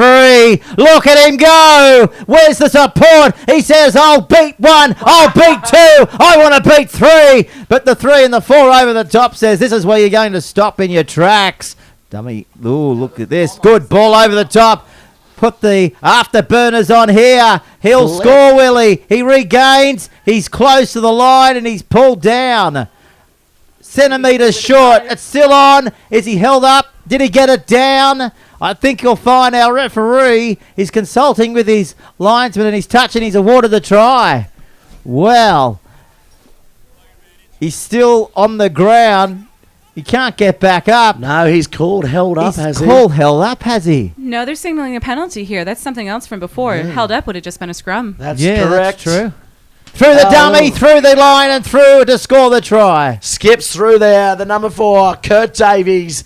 Easy as you like, the dummy straight through. This game is back on here. 21-14, another try for the Rifles will do it. Back for the restart already. Got to wait for his team, obviously, to get behind him, but the Rats equal to the task. Coming up, getting ready and not getting caught off guard like they were before in the lead up to that try with the quick restart. And this is a pinpoint kick. Batted back. And the bell's gone. It's going to be on here. This could see extra time as they spread the ball wide just on halfway. They can hold it for as long as they like. Skipping through. Held up there. Good tackle by the Rats. Coming the right way. Straightening it up. Passing the 10. Now looking to go inside. the 22. The siren has gone in the background. Well, here he goes again, stepping, weaving off the left, off the right, straightens up. Great footwork shown then. They're going to have to get people there and release it. Flicked off the ground. Oh, good defense good there. tackle. Saw it coming, the Warringah player. And it's out the back now. The breakdown just breaking down, so to speak. Coming out now wide. If they give it, it could be on. No, goes back into contact. Just holding the ball. Playing sensible sevens rugby here. It's about 15 out from the try line, and they've held on to the ball. That's a penalty, and that's more than likely the ball game, Pete. Yeah, it's looking that way. They need an absolute miracle here if they're going to get back into this match. Look out, Gareth. I think that ball, if he's going to kick it towards us, could be floating our way anytime soon. Yes, he was aiming straight for us, but he was way off target, and the Warringah Rats go through and score 21-14. And Les, thanks so much for coming in to the box again today. We really appreciate your time. Yeah, no Anytime problem. you want to pop up again. We'll be here same time next year. We'll be here till 7 o'clock tonight. Our women are up again yet a little bit later today. Good They on play ya. at 4:50 for that boot final. We might course. see Ball The ball final. final. My Ball final. apologies. the ball final. One step up Yes. from the boot. Do you think the tournament directors would name the trophies after the Monopoly pieces? You've got the boot, the ball, the plate. We've got everything. It's crazy. Maybe next year there'll be a thimble, or that could be the juniors award. All right, well, we might see you a Very little bit good, later Liz. on in the coverage, Liz. Entertaining as always, Liz. It's been an absolute Thank pleasure you. again. And Very good. We'll see Academy one of those Award. singlets later. Fantastic. See you later. Thanks very much. Medium and a small. Thank you very much. Okay, then. But if they're a bit big, we'll take that. We'll use it as tea towels. Anyways, the teams now come out onto the field for the second last plate division final. The Tigers here. Well, our friends are back. Oh. We're back. Cat's back in the back house. in the house.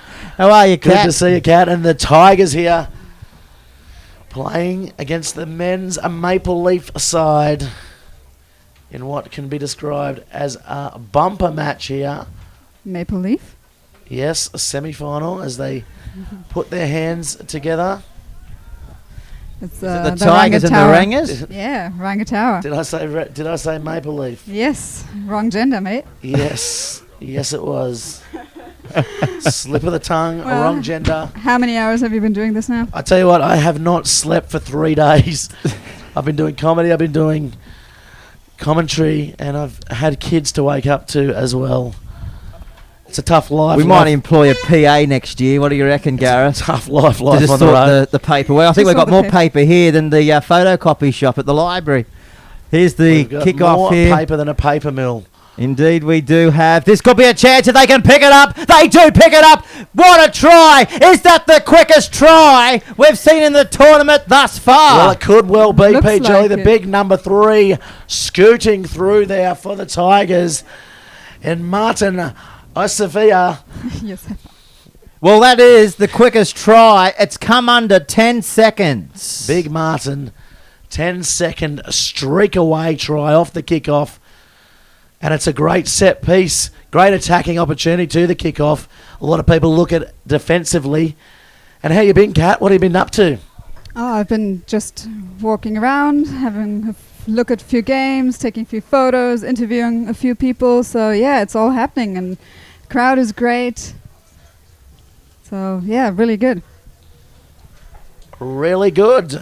Well, It's not really good. It's really rad. It's really awesome up here in the Bar TV. and the kick was a Country beauty boss. as well. So it's 7-0 after 1 minute of play. And you've just clicked on in the last 10 seconds. We've just witnessed the quickest try in the tournament's...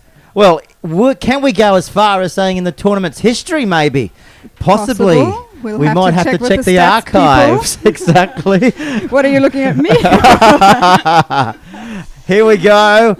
Now, attacking down the eastern side towards the beautiful Wyong Leagues Club here. As they spin the ball, they're up quickly, aren't they? But that creates the gap up the middle of the field. The ball's on the bounce, picked up by the 11. He comes back on the infield, and he's going to be dropped down. They're about 20 metres out now from their opposition's line. They're looking to put first points on the board, Ranger. They go across field, they straighten up, they palm, and they're tackled inside the 22. Options left, options right. They come to right-hand side. They advance it inside the 20, back to the 11. He'll be hard to stop. They come in and they pounce on him. He'll throw the ball out the back. It's still on the 3's looking elusive. Can he get it back to 3? I think that was the play that he was trying to achieve, but he can't quite get it back. But it's still on the left-hand side. They go themselves. They bash, they barge, they score next to the post. Well, they've been able to come back at 7-5 with a kick to come. That was a great rumble, great passing to... It had everything, really, didn't it? Yeah, it was a great team try. Yeah, it was a great team try. And we've only had 3 minutes of the match. And the wind has picked up a lot more gust. And will favour the goal kicker here. Moves in, strikes it. Flags go up. So we're locked up here with 4 minutes to go in this match. It's the Tigers 7 and Ranger 7 here on Finals Day 2014. And it's still very hot out there, so the guys have to keep hydrated. So Yes, and Rangatawa came into this tournament as one of the favourites, I think. One of the more favoured New Zealand teams anyway. And the Tiger side, very impressive so far in this tournament. Unlucky to lose that first game actually on the bell. Have a look at number 10. So Tiger is basically an American side, but number 10 is Matt Turner, who's the Englandish international. So he's the right on the ball now. He's a great playmaker, and he's also the kicker. So he's England international Matt Turner. Yeah, very quick too, scoring a double in that first game. I think he scored both tries. As streaking away here, the Tigers. I don't think he's going to get caught there, and he ends and away. And that's a great try there to Dean Jericho. Bring it round under the post, just sucking up the time and sucking up his breath there. And that's a great show of speed by the Tigers winger. Was. As we stand by now for the kick right in front of the goalpost. I guess you could just bang this over with your slippers on. Here we come. Yeah, so the winner of this game will be playing against Warringah in the plate final. Right. Yeah, that sounds good to me. Sounds good, yep. So that's then the plate final. And the loser is out of the competition. Losers, ta-ta for now. Yep. They can go Going into the home ice on the bath. bus. And fill out their application for next year via the website, of course, centralcoast7s.com. And of course the app. And the app as well. Hey, Jolly, there is a Central Coast 7s app for all those people through. listening on the couches at home. Download the app to get all the information. And Dean was on the ball again. Yeah, he's impressive. He's strong on the ball too, isn't he? He's quick. Is he one of the guys that are on the US Eagles target? I think Liz was telling us before. So now the 12 is Matt with it. Clutterbuck. Offloading back to Clutterbuck. That's the correct pronunciation, yeah. Yes, he played in the Gold Coast the other week. Did Clutterbuck. He's come down Kiwi from there. representative. Kiwi, now they approach the halfway line. The big dummy on the inside. Oh, gee, that man got poleaxed into touch. But he was able to get the pass back on the inside. Now they look to scramble up the middle. They beat one. Where's the support? There it is. 2 offloads. It comes out the back. They're keeping it alive. Now they're doing a bit of a 360. Crossing the 10. Now they look to straighten up and come down to the halfway line. Now, again, a half a move. That was a 180. Didn't quite get the 360. Now we're going to see the straight line, and the chase is going to be on. Can he go all the way? He floats a beautiful pass, and that is a try-saving tackle. Brings him down about 5 metres out from the line. Well, I thought he was going to be home and hosed there. Now they will. Now they'll cross the line. Now they'll score 5 to the left-hand side of the post. And it's the captain again. Captain Courageous. Well, if you ever want to draw on your captain, perfect time to do it. Exactly. And the scoreboard kicks out. Orangutan very exciting with the ball. Do you know if these guys train together much, or is it just a one-off tournament for these guys? Well, they are from Bay of Plenty in New Zealand, so they know each other, and they've played in the Middlesex Sevens and they've won that tournament. They will host the Middlesex Sevens next year, so they have their own Sevens tournament. And yeah, so they'll be going to Fiji, so they have lots of game time together, and they've been working hard to get their Sevens program up. Half time here. 14-12 in favour of the Tigers over Rangatawa. It's great. I mean, you're just looking up at the scoreboard. You love the abbreviation of teams. You know, we couldn't fit the entire name up, so they've whacked up Ranga. So they're all Rangers now. They're all Rangers now. We're running with it in the Bar TV commentary box. That is for sure. Of course, it is Rangatawa. And on the Bar TV scoreboard, it's saying Ranga as well. So we'll go with it. That's Yeah, obviously We'll go with it. Good. You've got to go with the majority. in support of our red-headed cameraman, Liam. Shout out to Liam. You're doing a great job, Liam. Looking very tired on your feet all day. The sun soaking you up downstairs. You're now up in the box. Looking a little bit more happier with the breeze. Come into the end of that conversation. We were just talking about rangers. And we were just saying our best ranger is our chief cameraman. Our go-to man. For today. One of many. Now you've started a fight. Now we've started a brawl inside the commentary box. Well, it's on with Bar TV. We have Anthony Moyes, the ranger himself, who's the ref, just Chachi, just running up here. Yes, we've been pointing him out all day as well. And big bad Caitlin Moss. She was a big bad Mossy, our friend Mossy, who plays for the invitational side, the graduates. She's probably the queen of the ranger. She was unfortunately succumbed to that thigh injury. Yeah. She was our player of the day yesterday. Oh, she was. Coming out with the big hits all over the park, really carrying that graduate side around. Yeah. But now we switch the attention to this game. It's coming to the second half. Here, Tigers versus Rangatawa.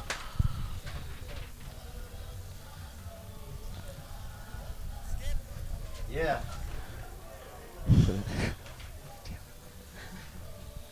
Alrighty. 7 minutes down, 7 to go. Tigers 14-12. And what a great carnival atmosphere. You can see the kids over the other side of the field emulating the stars on the field as the kickoff comes with their own little game of touch or tackle or hybrid rules. It doesn't matter as long as they've got a footy in their hand. Mate, we've seen clowns, we've seen balloons, just a festival atmosphere. And all the ball kids are having a ball as well. Yeah, They've been kicking the footy all day, so they're having great fun. Yeah, what a great atmosphere it is here on the Central Coast Sevens.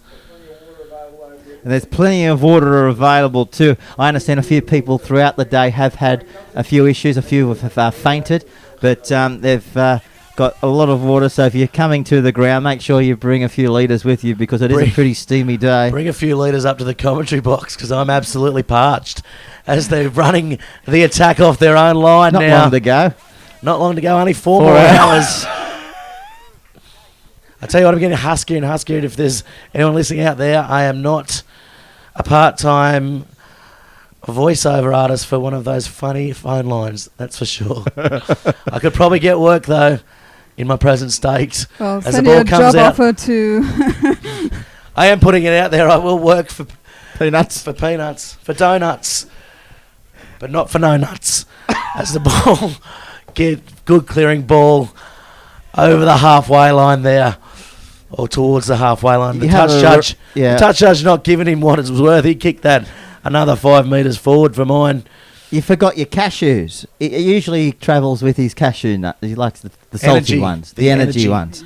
But unfortunately, he just couldn't quite get to the supermarket. Was that the story? He had a late night. Here we go. You see now they're putting the ears back. Look at him go. They're not going to get him. Try in the corner. Yes, Matt Turner, an out-and-out speeds, a sheer pace there. The English international, and he just smoked them on the outside through the middle, and they just couldn't keep up with him. Well, that's how the Tigers do it. Yeah. That's what pace does. Rawr. That's a dehydrated tiger. The old cat call from Cat in the commentary box. Her go-to trademark commentary box call when she's supporting the Tigers all around the world. Of That's course, what you have to do.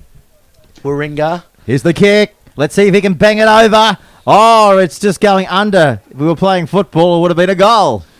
Warringah, of course, in the last match, getting through to the final. You'd be disappointed with that one. Well, at least Northern Beaches are represented, so that's good. True. No, really good effort, and Josh Holmes, I saw a few tries, so he's in great form. He's an and absolute speedster, isn't he? He was playing for New South Wales Waratahs at the club championships as well, which have been won by Devina, so lots of class. That's right, and Pete Jolly offering to share his water with me. I kindly declined that offer as the ball coming out now, attacking from their own 22, the Rangatower side, drawing him round, just dancing and skipping. Ball on a string here. So As I'll they be come saying forward. goodbye for now. Yeah, thanks for your I'll be time. back. You'll be back, no doubt, as the Terminator used to say. I'll be back. Thanks. That is very much. Different country. Well, it is the nations here. So be one of the countries, hopefully, that the man who did say that represents here today. Wow. Arnold Schwarzenegger. Hey, the US, the Wow. Stars, of course. Yes. Wow. It's been all He's all Austrian, about though, isn't he? Stars, That's yes, right. he So is maybe Austrian, not a Pete. great fit. We'll see you a little bit later anyway. But he was an action superstar like you, Kat. As we now come to a scrum, a referee, Jared Logan, refereeing with absolute aplomb here at the Central Coast, Wyong. Pete Jolly just taking a sip of his water, much needed. And we're going to have another special guest here very shortly. I've just been informed. Wow. The word is out. Is it the food delivery man? It's the Terminator. I'll tell you what. I'll be back. They'll be terminating someone soon, I think. Yes. I'll tell you what. In about 4 hours' Yes, time. it'll be in the form of a torn-up contract, I think, Pete, as the ball comes out for Rangatower. A more $1 million contract. Yes. Still the highest paid Bar TV commentators. The Predator with the ball now. Speaking of Arnold Schwarzenegger, T.O. on the field, nicknamed the Predator for his obvious looks as the ball coming through the Tigers, and that's a penalty, and blown the whistle way too quickly. Could have played advantage there. Going to go under, got too high, he's lost dropped the ball over the line. Should have used his man on the outside, Peter. Yeah. Well, you know, they all want the glory, but unfortunately, the glory has turned into Yes, that's a cardinal sin. He's yes, drossed that's a it. good case He'll of be the off old to church tonight if he's a good old Catholic boy. the old white line fever. Let's not bring the Catholic Church into things, Pete. Let's keep it all about the rugby here. As now the Tigers looking to turn defence into attack. And that was fed right into the back. And we haven't seen one of those penalties all weekend. I mean, Jared Logan making himself known to these two sides. And that was a pretty funny penalty for mine. They've been feeding it through the back of the legs all game. Well, I'd just like to shout out to everybody back at St. Francis Xavier listening to the coverage today, of course, in the St. Pius boys, as we see now, 4 metres away from the line. Can we see something quite unique about to pop Unravel. up for them? Yeah. Unravel, I think the word you were We're looking trying for to there, Pete. unravel the present, aren't we? But we just can't find all 4 corners, and it's just collapsing. Yes. Delirious in the box, and That's what happens when commentators are up in the box for 24 hours. some sort of a record, some sort of rugby It's a union record. here. It is a record, and that's why we need all the help we can get. And right now, it's going to be a fantastic afternoon because the star-studded lineup of, well, organising officials and the players, they're all put their hand up to be a part in the next few hours. But right now we're seeing the ball thrown around at opportunities galore. The siren goes in the background. The Tigers are leading by 19 points to 12. Good ball back on the inside. They just come outside their 22. They got space out here if they can put the foot to the accelerator. Now he does, and he's dropped down just shy of the 10. Here's a penalty coming up right in front of the commentary box, Gareth. Yes, penalty there, and they'll look to attack straight away. A converted try will get them to extra time here in this semi-final. Coming around, popping the ball back well, just playing, getting reset here. Well, there's their chance now. The ball's on the backside. Yeah, Cobuck. He's dropped down. Clutterbuck, I think his name is Pete. And they've turned it all over, holding onto the ball, and that'll be the ball game, I believe. That'll be it. Ball to be kicked down. The Tigers just scraping through as the ball goes to the swamp. Over the commentary box and into the swamp. The monster has it. The monster will He's eat had that lunch. Up. Exactly. And that is full time, Gareth. Here at the Central Coast, full time. The Tigers have been able to hang on to their lead, 19 points to 12. Yeah, great display there of US rugby at its finest. The Tigers, of course, much fancied over in the US tournaments. Made up of a combination of teams, obviously. Tell you what, my favourite coming off the field at the front there's the Predator, T.O., number 6. Yeah, he's done well. When he came on, he really steadied the ship for this Tigers side.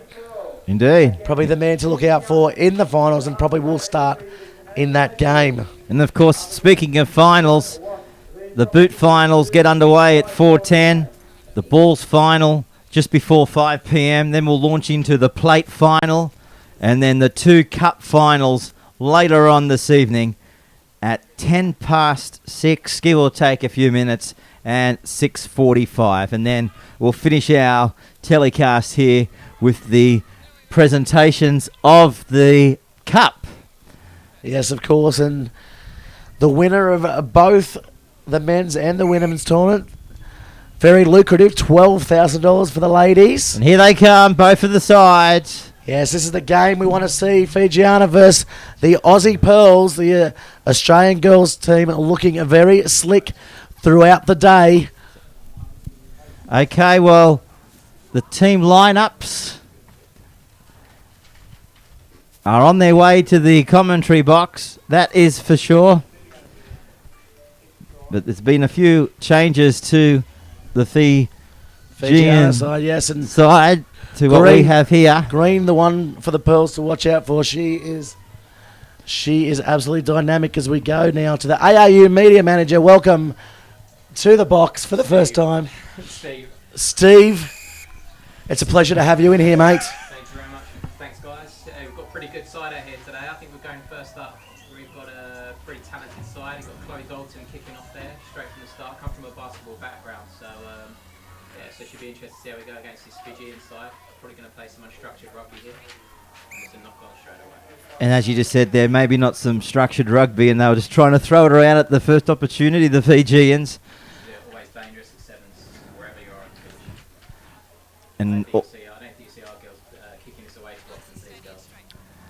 So I guess the game plan goes out the window, and you've just got to take on whatever comes your way when you play a team like Fiji. Probably our girls team actually play fairly similar to the Fijians, to be fair. A lot of touch football background. We actually lost the scrum there. You have lost the scrum, the Australian, our team, of course. The Pearls up against Fijiana. So in the front row there you've got Nikki Etheridge, you'll have Tanisha Stanton, and you'll probably have... Oh, you've got Chloe Dalton, Maddie Elliott in there, and Tanisha Stanton with Gemma Etheridge for Fiji scrum. So for our international audience, who are you go-to girls you're looking for in Emily this? Cherry, number 6, and you've got Charlotte Kaslik, who's just received the ball right there, number 7 to the IRB Women's 7 player of the year, Emily Cherry. Yes, so and there's a knock on there straight up. It's commentator's curse, I'm afraid. And of course, Green on the wing on the far side. Yeah. She is an absolute superstar in the making, isn't she? Yeah, she's red hot form. I can only tell you from a media perspective, there's been a lot of demand in her in the last couple of weeks from various news organisations and stuff. So yeah, she's an absolute gun, absolute X factor she is at the moment. Maybe we could get a Bar TV exclusive later on. Yeah, why not? She's a good character. She Yeah, is. just the way Fanta- oh, she'll mix into the box quite well then. Here they go down the sideline. Great cover, Cackle. Still on though. Spinning it around. The good thing is about the Fijian side, if you can say this, is that they're well known, the opposition, to come up with an intercept because they do like to throw that pass around. But so it's we Kaslik see now. the Charlotte Pearls. Kaslik's away, and there you go. Commentate, I've re-established my reputation. Charlotte Kaslik's going to run away here. Will she get caught? I don't think she will. Too late though. She's under the post. Glorious stride. She had Good the runaway ribbons. try. Great style, great rhythm. Getting her to the try line just in the end there. And that was a great display of counter-attacking rugby. And tell me, how hard is it as media manager? Is it just the sevens you look after all? Yeah, I mean, look after one or two other things, but the sevens is just growing and growing at the moment. So it's pretty much just a lot of things going on with the girls and the guys at the moment. Obviously, the guys just started their season a couple of weeks ago up on the Gold Coast, and then the girls, the women's team, go to Fiji in a couple of weeks' time to play at the Coral Coast Sevens, and then they're off to Dubai as well. Well, she made no mistake of that conversion there. Now the score 7-0 in favour of the Pearls. Of course, the Pearls, one of the favourites to take out this tournament. Fijiana have been in red-hot form, though. It'll be a mouth-watering opportunity to see the Pearls versus the Maple Leafs in the final. Very I think good side. They've been training over, I think, for a couple of weeks now. They played up in the Gold Coast, 3-match series against the Australians, and they're a very tough. They're probably the third best side in the world at the moment, if the rankings are to be believed, and very, very good side. Yes, well, we brought that up with the Canadian girls when they were in here, and they scoffed at that, believing that maybe they should be a little bit higher up in the rankings. Yeah, I guess the table doesn't lie, but to be fair, they did beat the Australians twice in Atlanta, I think, and the same in February, albeit the conditions were heavily in their favour that day, freezing cold weather. So Yes, as the ball now spread out, dangerous. it's Chloe Dalton. Dalton taking the ball in. And Good offloading at hands. the back. Uh-oh. Oh, danger. It's speed on speed, pace on that wing. Both players with tremendous abundance of both. Here's a Strength and penalty speed. That's a penalty to to the the Australian Pearls. side. On the 10. As we count down to the first half here, it's 7-0. And we have had 5 minutes in the first half. So not much in this. So an opportunity now for the Pearls This will be a set play coming up right now. to come up with what they've planned at training in the form of that set play. Knock on. That was knocked down. Yeah. Maybe knocked down. Oh, by a bit the of a Fiji shoulder side. by the Fijian into Thrown the... in. Knock on, surely. Yeah, Knock yeah, on by she's the called it. Fijians. She called She's it back. called it back.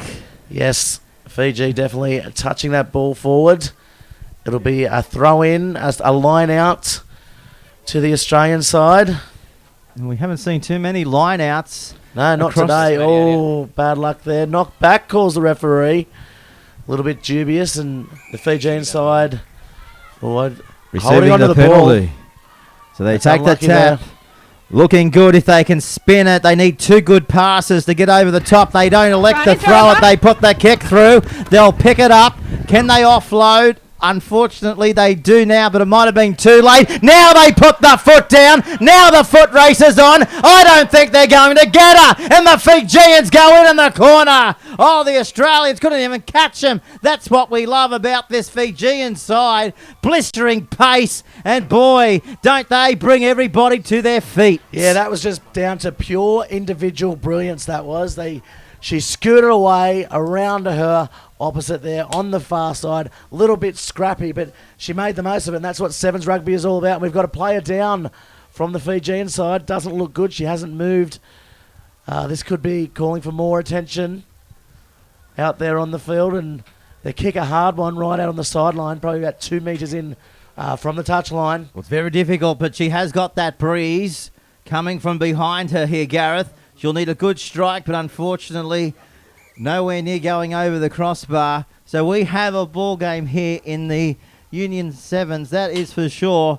The Pearls still leading the way over Fijiana by 7 points to 5, but the gap is closing. It's a 2-point margin. And they're a good side, this Fijian side. They're going to be in the World Series next year for the first time. So, they've got obviously got some very talented players here, and you saw some searing pace down the left wing there as well. Yeah, definitely. And so do you go with both the 7 sides all around the world with them? Or? I don't go all around the world. I was up in the Gold What a Coast a shame. couple of weeks ago. Yeah, it's a bit sad. But hopefully we'll get to go to Rio. Qualification pending. So, we'll see how we go.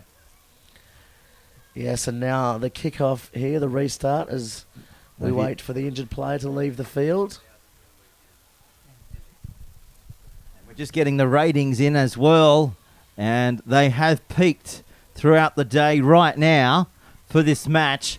10,000 people. Terrific numbers. That's magnificent numbers for online streaming. And, of course, Bar TV giving the viewers across the world pictures in high definition. Stay with us because we've got an absolute bolter about to unfold in front of our very own eyes and on your vision. Here she goes She's now, away. Green. She's away. She's opening up. She's away. It's a foot race, as you said before. Is she going to have the pace? Yes, she is. And that's a great try there for Green, who is an absolute thunderbolt on that wing. Was that 9-10 tries for the weekend? Yeah, now? she's had a couple of hat tricks. She's got to be the leading try scorer. Yeah, she's full of confidence at the moment. I don't know if everyone's probably seen that Gold Coast try now she scored. I think it's had something like 200,000 views on YouTube. So she's got the confidence to go around the outside at the moment, which, she's in red-hot form at the moment. Oh, definitely, and one to watch out for in the future. She knew that 10,000 people were watching her on cue. She's just turned it on. Let's see if they can convert the try now.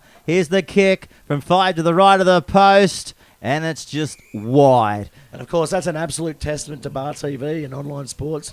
A lot of work goes into this sort of stuff, so credit to the producers and all the guys that get behind the marketing and the social media.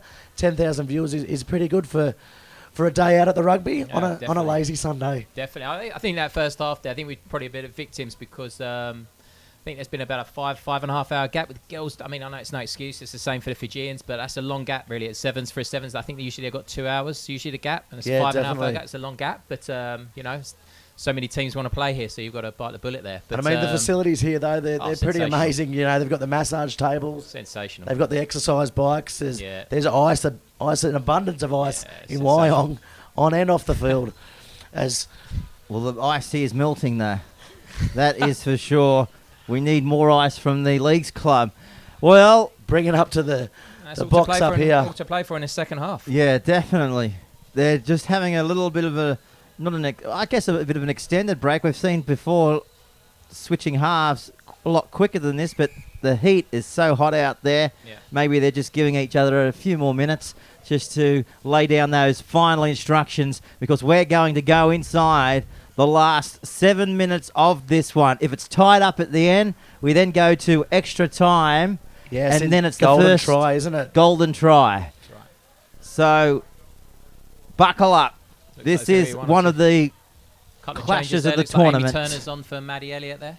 Yes, Maddie Elliott coming off the field. And Amy Turner's on. And She's Turner a quick winger. on. Another quick winger there. Looks like they're going to try and stretch the game here. 35 degrees at the moment here on the Central Coast. I tell you what, that breeze has dropped right off. The Wyong doctor.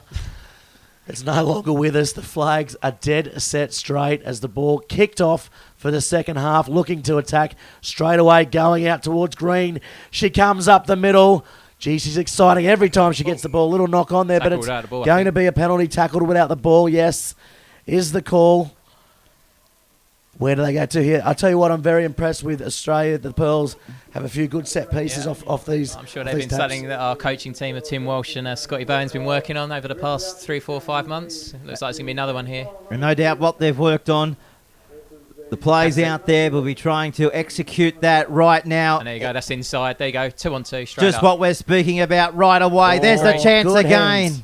Good hand. She had to go high above her head to bring that ball into her possession. Now they cross the halfway line. They cross the 10. Gemma They're Etheridge. coming down to the 22. Gemma, she offloads the pass, and the Pearls are going over. It's Chloe Dalton. Chloe Dalton comes the around. replacement. The replacement and scores underneath the post. Well, we spoke about, the training that goes into this and the set moves, and I'll tell you what, they would have trained that once or twice over the last 2 or 3 months. I tell you what, it doesn't just come down to the set move, it comes to the skill level of this Australian side. the set move didn't really come off, but they backed each other up and spread the ball all the way to the other end of the field. That was an absolutely amazing Sevens try. Oh, the kick's a beauty from right in front as well. And it looks like Brooke Walker's on now for Emily Cherry. So, Brooke Walker's coming on very much. I don't know if anyone's really watched much of the Sevens, but Alicia Quirk, who's just a water carrier at the moment, but Brooke Walker's very much in the mould of Alicia Quirk. She schemes the line, picks the gaps. So the Pearls leading 19 points to 5. Yes, and this Fijiana side, I wouldn't count them out just yet. There's still quite a while to go in this second half of rugby. Could be running out of steam a little bit, I think. Yes, the fitness levels of these Australian girls are absolutely impeccable. They must go through a lot of training. That's a poor kick-off, to be fair. Letting the Fiji side come. Well, they're inviting them back into the match. And I think just talking about the fitness, they're actually one of the fittest girls ever to go through the AIS. So, I think there's some pretty handy athletes gone through that, the AIS before. So, fitness isn't going to be a problem. Okay, well, if Fiji are about to get themselves into the match, they need a good passage down this touchline. Where's the support? It comes out the back. They're throwing it around. Long, looping pass. They've got 5-on-1 out here. Look at them go. Great tackle. Still going. It's still onto the eastern side of the field. They're coming after him. Good tackle over there. Can they offload? Australia. The Pearls come down with it here. Gareth inside their 22. Yeah, that's great covering defence there by the Pearls as they look to counter off their own line. Knocked down there by Fijiana, and that'll be a scrum here, just slowing down the play. But I tell you what, that was a great scrambling defence by the Pearls. They looked set to score Fijiana, but desperation got them there in the end, and that's great teamwork by the Pearls, and you can see why they train together all year round. And that's Tiana Penatani, the Youth Olympics gold medal winning captain, coming on for Tanisha Stanton. Yes, Stanton leaving the field. So Stanton's just joined actually from New South Wales Swiss Netball, so this is one of her first tournaments. I thought that name was quite familiar. Yeah. That's amazing, the crossover athletes. I know, and they're really, really impressed with how she's picked up the game of rugby sevens as well. That's the word from inside there. Yes, and all strong scrum by Fijiana, and coming out to Green's wing. This could be dangerous here for Fijiana. Here she Good comes. ball. Let's see her open up, but it's been called forward. I don't know about that one. Touch and go. Oh, and she's fired up as well. That's very unlucky. I'll tell you what, forward pass. Just letting them back in the game, I think. 3 minutes, gents. Yeah, by all money, she was away there for another try, Green. I could just watch her run all day. She's so she comes impressive. from an athletics background as well. She's, I think she competed for Australia in youth Commonwealth Games, I believe. Yeah, so how long has she been playing the game of rugby? Do you know that? Sorry? How long has she actually been playing rugby? A couple of years now. Well, if she doesn't make the Rio Olympics 7 side, she might make it in the athletics. One or the other. She'll be there as we see now Fijiana approaching their 22. And the ball at the back of the breakdown, at the back of the ruck, floating, swirling ball out the back there. And they come now. Green is away. She was over on the opposite touchline this time. She's going to race away for another try, is she? Yes, she is. She's bagged another double, and that is a great piece of individual work. Streaking away for another try, Green. I tell you what, she came from the other side of the wing and sniffed out another try there. Oh, brilliant stuff. As you mentioned, she switched sides of the field. She's not on the left side. She's playing on the right. She doesn't care where she is as long as she's got the ball in her hand. She's a born finisher, and I think it's just her game awareness as well. She holds the ball now in the right hand and stuff when she's going for the try line to fend off the tackler and stuff. So, yeah, what a player. What an outball as well. On a day like today when you're under the pump, she's just your outball, and she can stretch defenders, and I don't really think there's too many Fijians really fancy trying to chase her back then. Well, here's the kick. Definitely. Let's keep our eye on the kick. Tricky kick this it's one. It's a tricky one. Breeze coming across the field. She strikes it okay. Is it a matter of just going over? Just falls short. Didn't have the legs. Matter of inches in that. That was an unbelievable effort from the sideline. Unfortunate not to go over. I don't think I'd be being too optimistic and saying I think that might be the ball game. Yeah, definitely looks like here now. The score 24-5. I think it's 19 points. It's a nice buffer.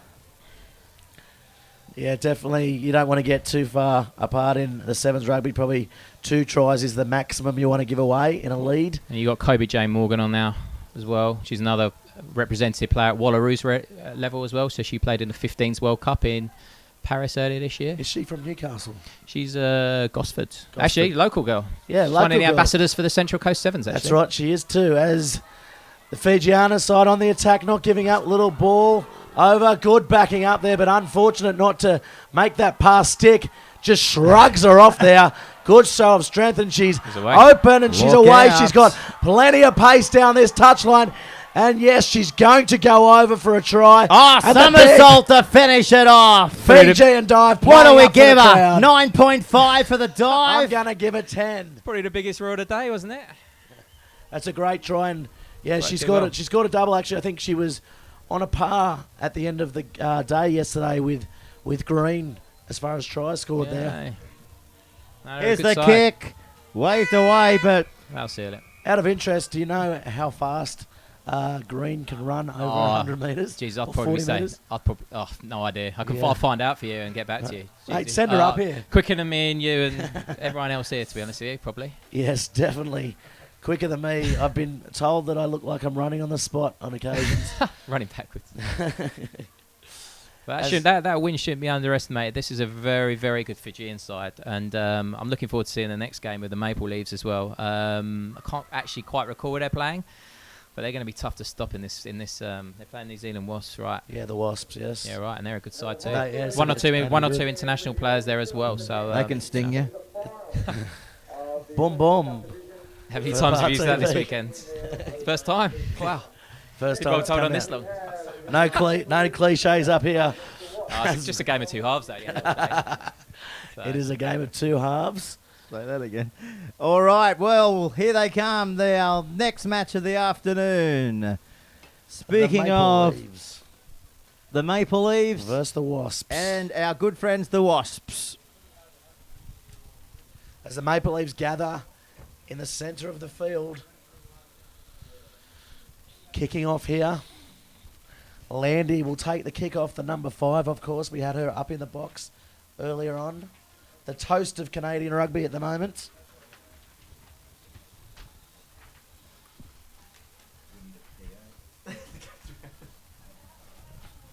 And Well, you got a couple of good talent. You got a couple of really talented sides here. I think if you were to choose the 4 teams who were to get to this stage, I think you already would have probably chosen the Aussie Pearls, Fijiana, the Maple Leaves, and the New Zealand Wasps. As I said to you earlier, I think Canada have been training over at Narrabeen now for about a week or so with the Australian Sevens girls. So they are absolutely acclimatised. There's no excuses for them in acclimatisation and stuff. The only excuse they might have, their captain, inspirational leader, Jen Kish, is not playing. But I don't think that will matter first up. oh, great tackle. Brings her down inside the 22, Gareth Wozick.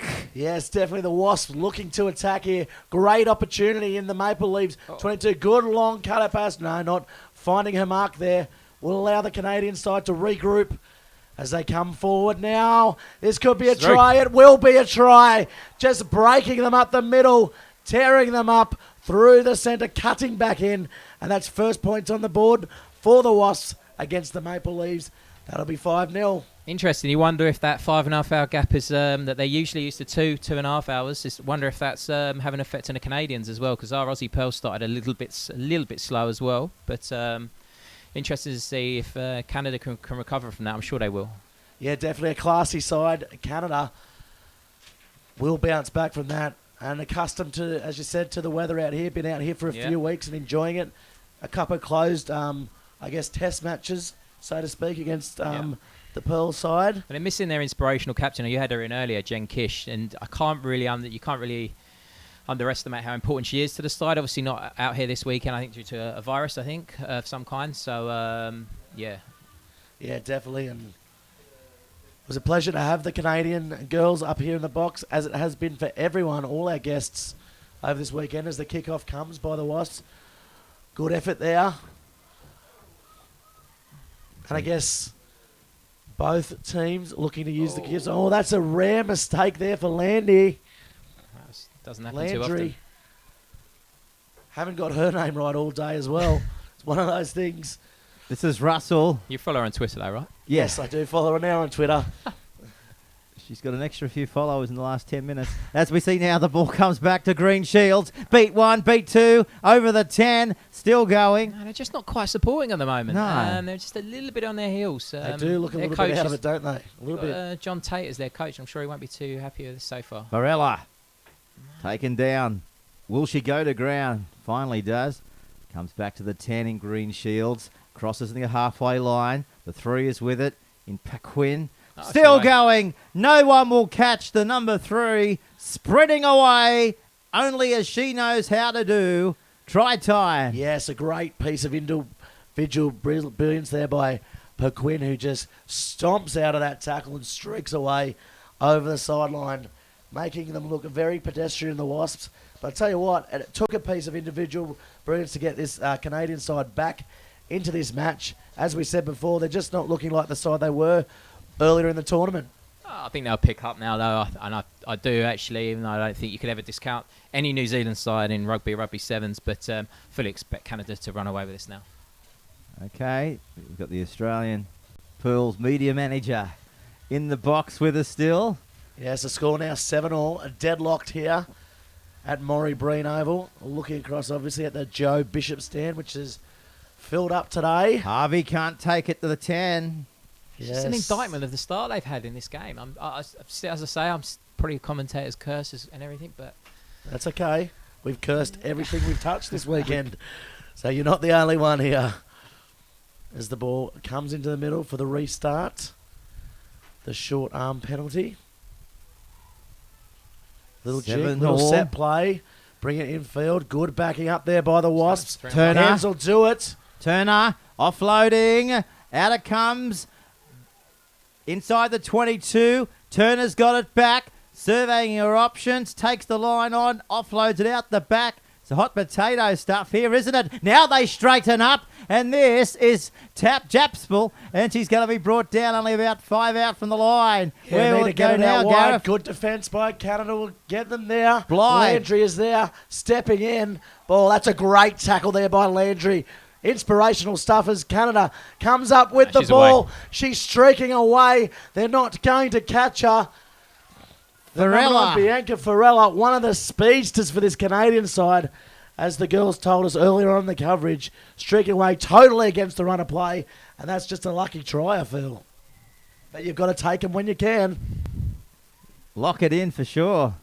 That is for sure. Well, I mean, where was the Wasps there? They couldn't capture. I think the closest one was probably 30 metres back in Hazel Tubic. They just thought, I'll let her score. Too hot for me to follow through. And the kick will come from right in front again. Scoreboard reading 12-7 in favour of the Maple Leafs. It's about to be 14. Yeah, not bad, eh? There you go. Not bad at all, Pete. It's not bad.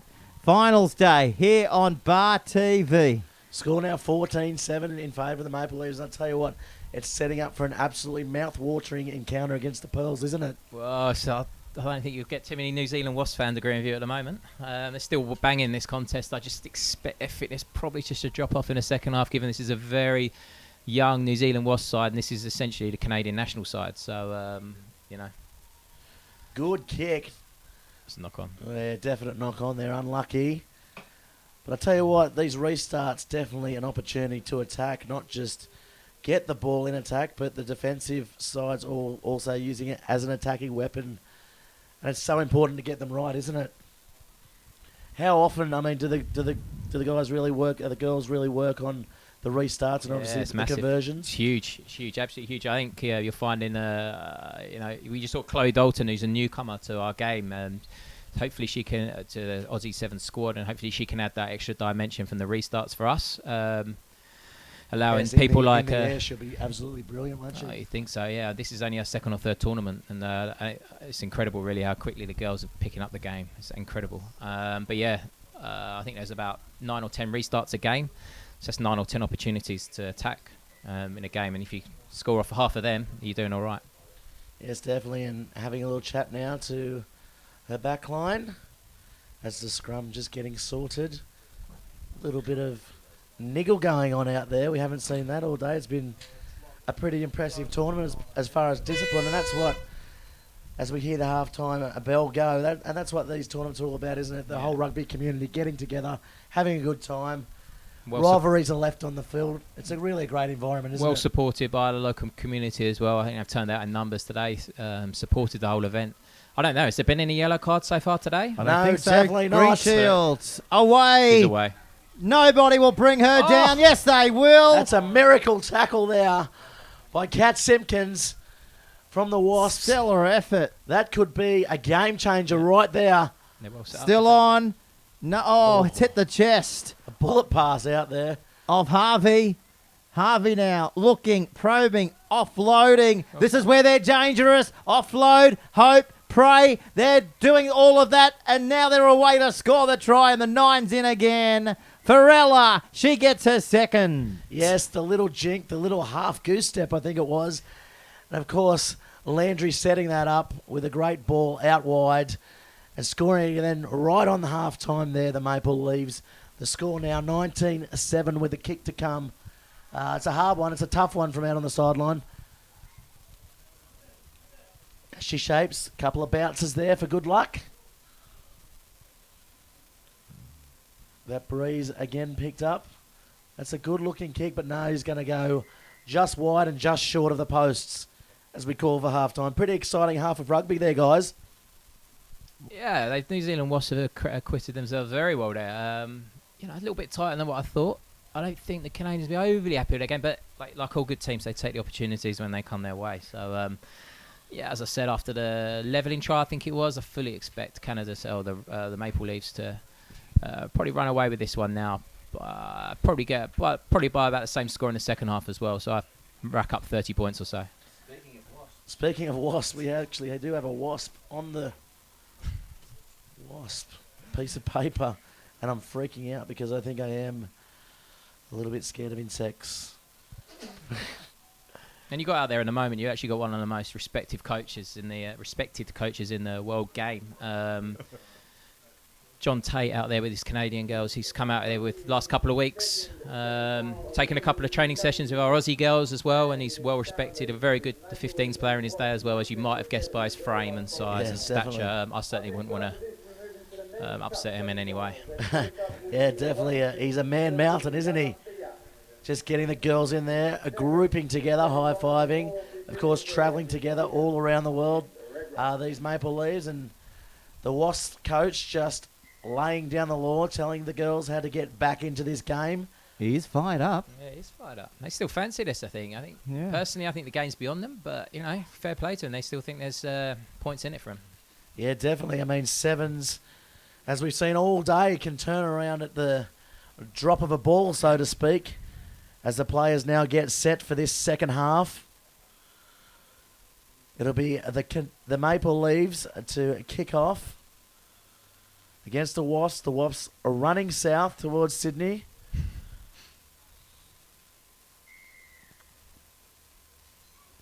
And that is left to right on your screens at home. And that is another terrible restart there by the Canadian girls. Not the start they would have wanted to like. Probably not what they discussed at halftime there.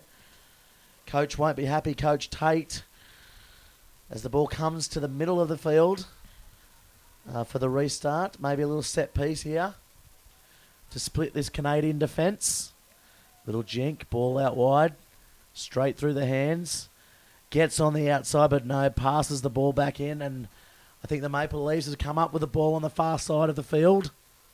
Got the ball back? They've got the ball back, the Wasps. Simpkins. They're throwing it around. Yeah, knock on there. It'll be play on. Still Try and get attacking. around. Attacking. Good advantage played here by the referee. Timaki with it. Offloading. Back through the halfway line. They're trying to come up quickly on the attack to shut it down. But sometimes they go backwards to go forwards, and this is what we're seeing now. They pass the 10. Look at them go. This is Clyde still going, bouncing around inside the 22. Yes, and setting up the ball well as they have numbers, and that's going to be a penalty. Quick tap. The Maple Leafs offside, but letting them run the 10. Popped back off the deck. Coming back, just resetting, but no. Intercepted. That's a good intercept there. Good opportunity as she looks for support. Bumps her off. No. Holds on by the jersey there. I think just what they're lacking in New Zealand Wasps is a player just to go coast to coast. It's that little bit of pace on the wings. They haven't got a Farella, have they? They haven't got a Laundry, and so just lacking that. They're really, really having to work for their positions, and against the well set up defence like the Canadians, it's going to be a tough one without that searing pace on either wing. Yes, yeah, definitely. I think speed is the key. You've got to have one or two out-and-out athletes, sprinters, so to speak, in this Sevens game, just to pin the ears back and make the most of it, as you said, end-to-end stuff. They haven't done an awful lot wrong this game. They've just been caught a couple of times on the break, but that just goes to show you've got a Farella, you've got a couple of other speedsters that Canadians have, and it's just that's the difference at the moment. I think that's the only difference. Well, good scrum there by Canada. Referee shaping to blow the whistle, but letting a play keep moving. Turned over. And it's been turned over. Good counter-rucking there. Oh, danger on the short side there. She's away there, Paquin. She's got pace. We've seen it before, and we'll see it again, and she'll come all the way down and score a magnificent try. A good opportunistic try again against the run of play. Spotting the opportunity down the blind side and just handing off, and that's a great try here at Wyong, Pete Jolly. Yeah, sure was. No one was going to catch her. She ended up getting the ball pretty much about 40 metres out, and off she went. And yes, no one in front of her. No one in front of her. Scooted away with it. And now we have the kick coming up from Harvey, looking to convert. Hits it, coming back, but not enough. So no change on the Bar TV scoreboard here. It's still the Maple Leafs over the Wasps by 24 points to 7. And we've got roughly another 13, 14 games coming up before tonight's finals. Yeah, definitely. And the game probably now out of the Wasps' grasp. So it'll be interesting to see how Canada plays. Do you think they'll probably open up now and the points will pile on, I think? I think that's a sign of a good side. I think they'd be the first to admit it hasn't been their greatest game, but look at the scoreline. It probably suggests otherwise. And New Zealand Wasps, I think the Aussie Pearls only beat them 24-14 yesterday, and they played okay that game. So just goes to show that what a good side this Canadian team are. So yeah, Connor penalty blown. Gets it out to the 4 in Winaita. They cross the 10. It's just the pace here. It's just here. That's just where they're struggling a little bit. And they've gone well covered. And well covered, and very good defence, aren't they? Exceptional. They come across well and really regroup and adapt to this Sevens. Could be trouble here up the centre of the field. This is Mack. Crossing the 10. Oh, now they see the away. gap. Look at her go, Gareth. Foot races on. She's going to back her own pace. Why wouldn't she when she's running like that? Tell you what, she'll be very close to getting the women's player of this tournament. She's been absolutely sizzling hot all weekend. Do we get to pick that award? I don't know. I wouldn't imagine, Peter. Huh?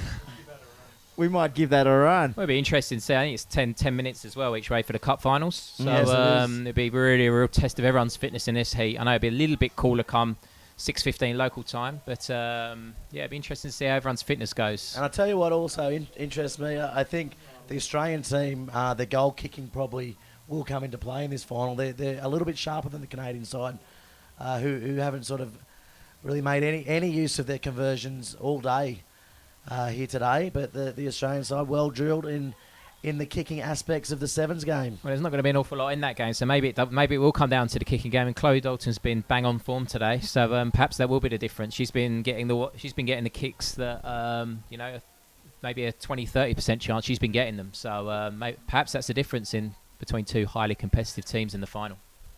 Yes, definitely, and the ball coming loose there at the breakdown. Just dribbling on the field, not very good service there, but bumps one off there. Gets through. Good run. Good run there, taking it up to the 22-metre line. She's still going. Brilliant run. Kaya Maleshi, it was. Opportunity. Dummy there. Flicks it over the back. Could have gone forward. Yes. Forward pass called. Unlucky. Good attack there, though, by the Wasps from their own line. As we go now to another scrum. Good chance here for this Maple Leaf side to try a little set move. Get something out of the old trick book. 26 seconds on the clock. Yeah, last opportunity here. Yeah, you'd have to fancy from another try coming up. Yes, and if they They're going to work use this it well. 3-on-2.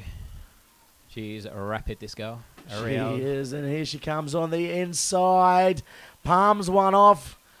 Big Kat palm Simpkins. again. There you go. Kat Simpkins all No, the you way. call it, and you're right. Spot on the money. Comes on the inside, drawing a couple in, and that is the easiest try today for the Maple Leafs as she drags one over the try line with her. That's full time here. Full time. It's 34-7.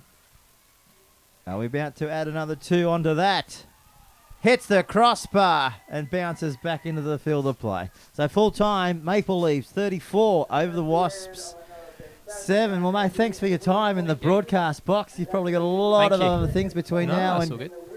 tonight. And good luck with everything and hope everything goes well. And we'll see you soon. Really appreciate it. And yes, you can leave your contracts here for Bar TV to obviously follow the Sevens team all around the world.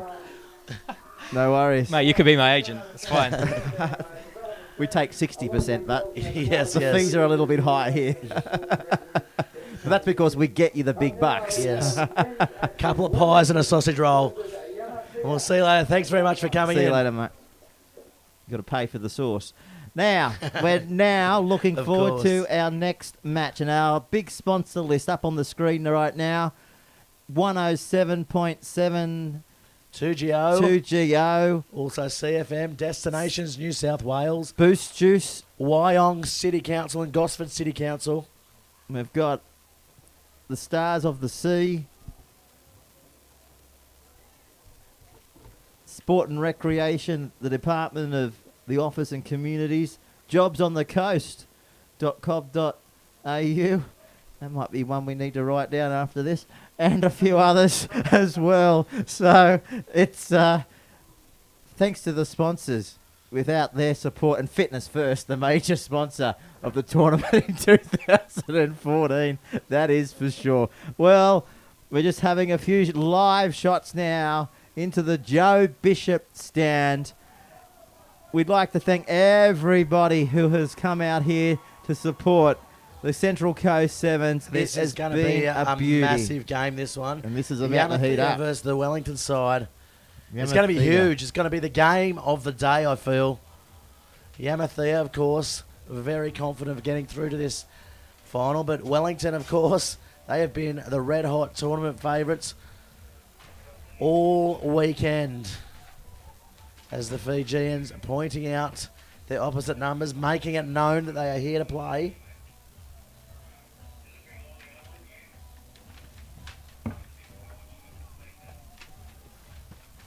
As we go now to the kickoff.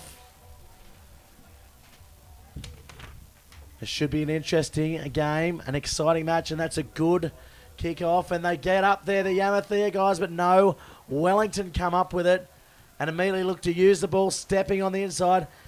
And already the pace of this game, the intensity is showing as the Wellington side looking to pass the ball, spread the ball wide, taken well there, but keeping in play there, the Wellington team coming up over the halfway line now.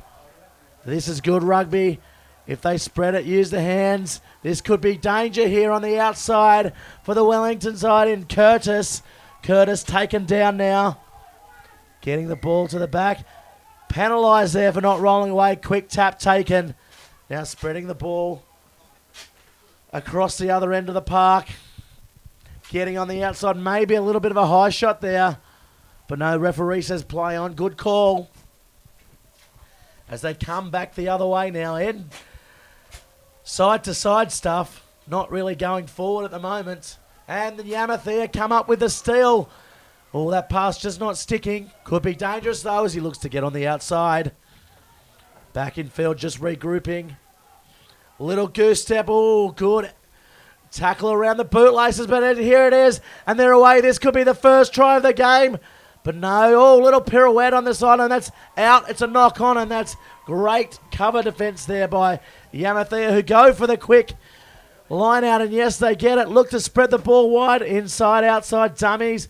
Poor pass there. Could be danger, could be trouble. But no, just settling down. Little chip over the top. No one at home. This is going to be a foot race. Curtis with heaps of pace. The ball not bouncing up, but he toes it through here. The Yamaha side, and he has. I think he's put his arm on the corner post. He's put his foot out. The touch judge has called. He has put his foot out. No try. I didn't think so. I thought he put his arm on the corner post, but I'm pretty sure he may have stayed in. Of course, no replay here. Controversial call there by the touchy. Great chase, great opportunity, and great vision there by the Yamaha side. Playing out of their own goal line.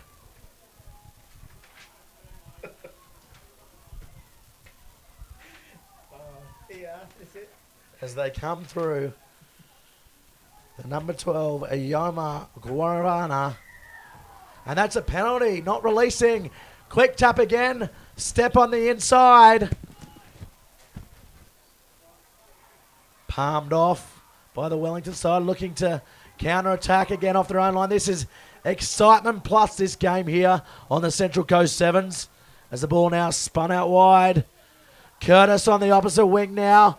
Plenty of pace as he goose steps, tries to get around his opposite winger. It's been a good tussle so far. The two opposition wingers here for Yamaha and Wellington. As the ball now slowed back down as they regroup. Spreading it for, tries to put the big hit on. There's a chance. Good chance here as they come up the centre. Pass is not quite sticking here, but opportunity if he looks on the outside. He does, and he knocks the ball on with no one in front of him. Hayden Shrivers. Every opportunity there to go ahead in this match, and this is an absolutely tight contest so far here. What a great game, Pete Jolly. Yeah, it's been a spectacular opening.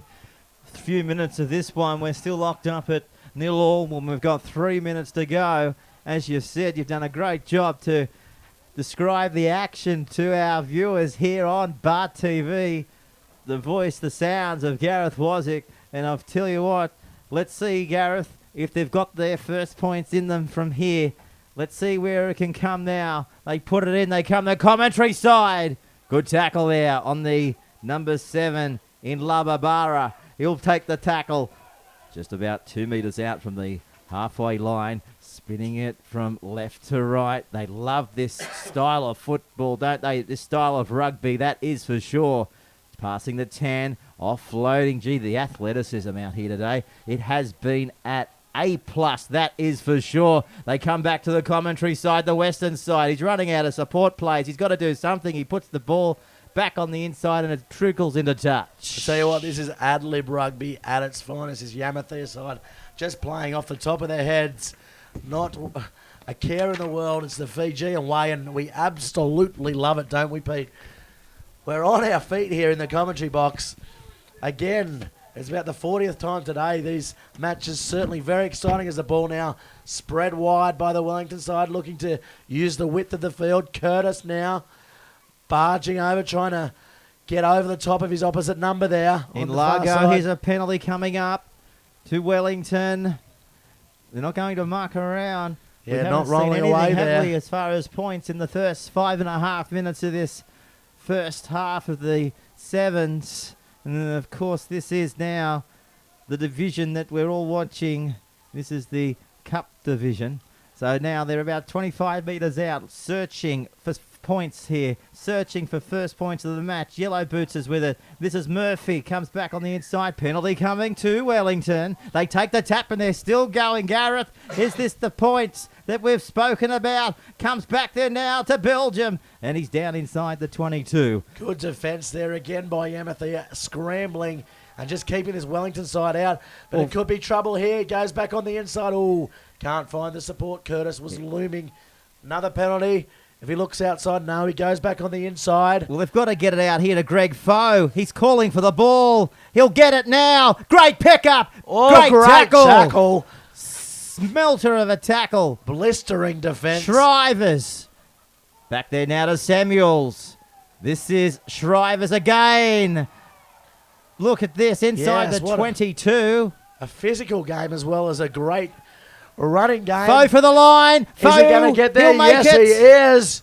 Foe's in. Greg Foe comes around. He scores the first points to Wellington. 5-0 on the Bar TV scoreboard. What an exciting opening exchange that was.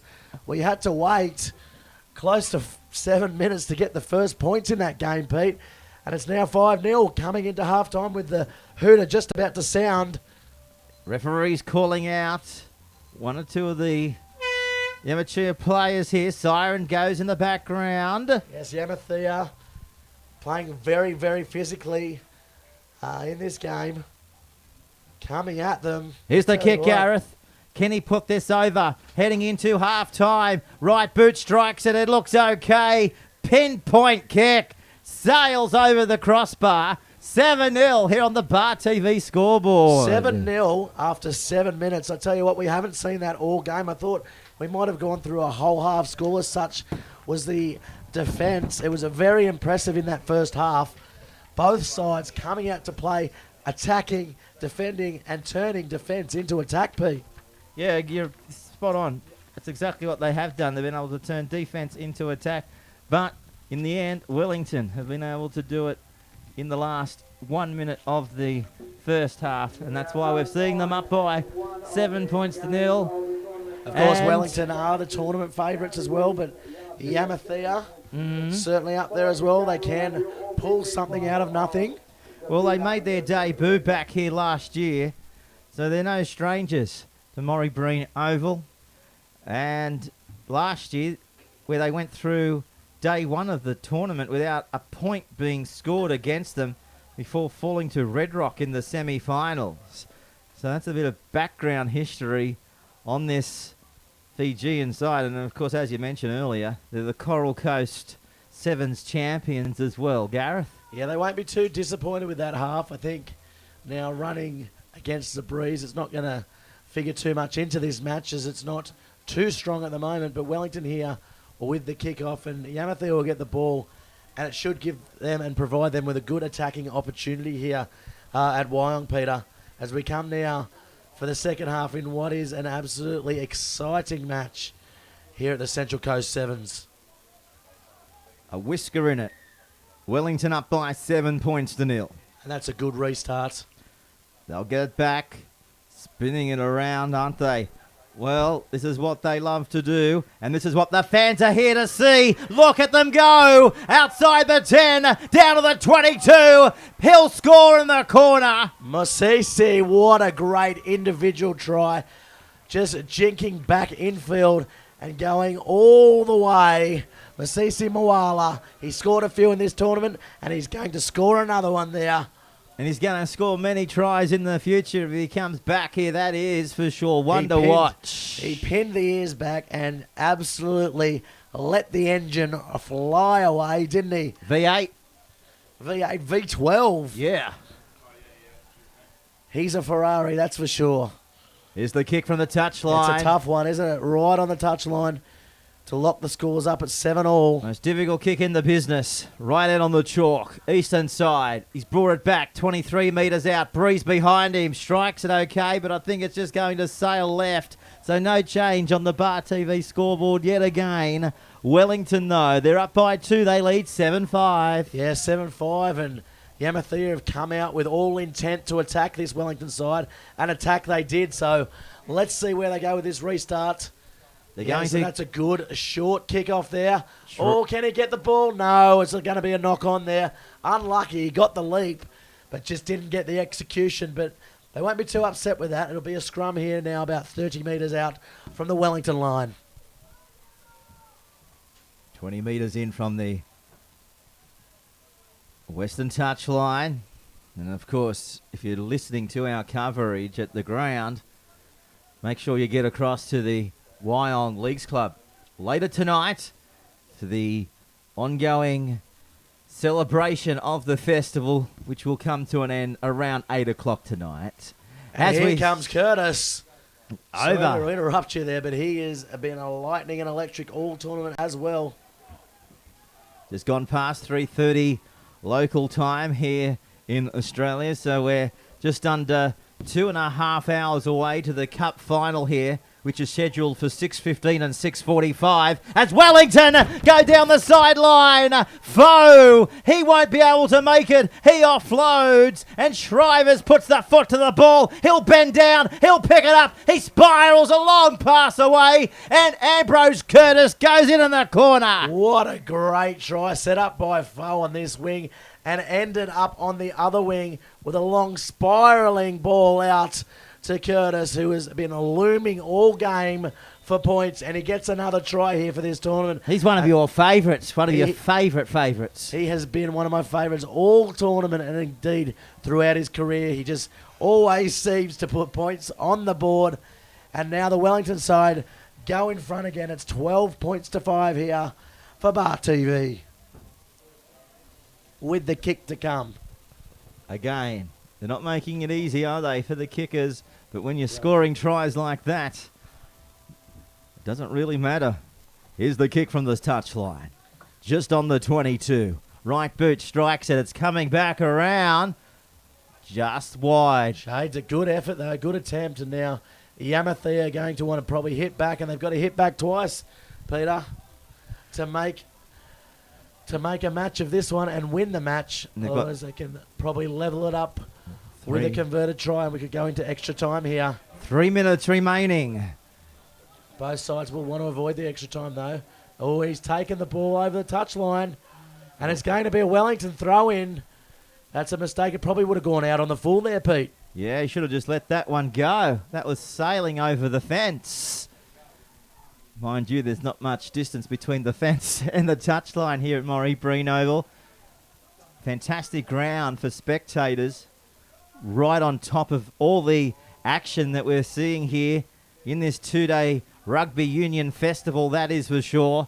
This is Aloso over the 10, down inside the 40. Here's a penalty coming up to the Wellington Rugby Football Union He's side. going to give him a card. Well, is that the first card of the tournament? First card of the tournament, and I don't know what that was for.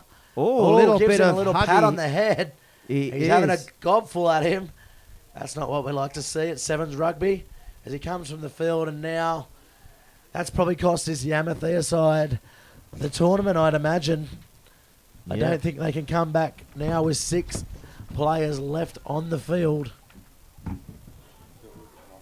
Deliberate knockdown, we're told, from our referee expert on the camera, Stu.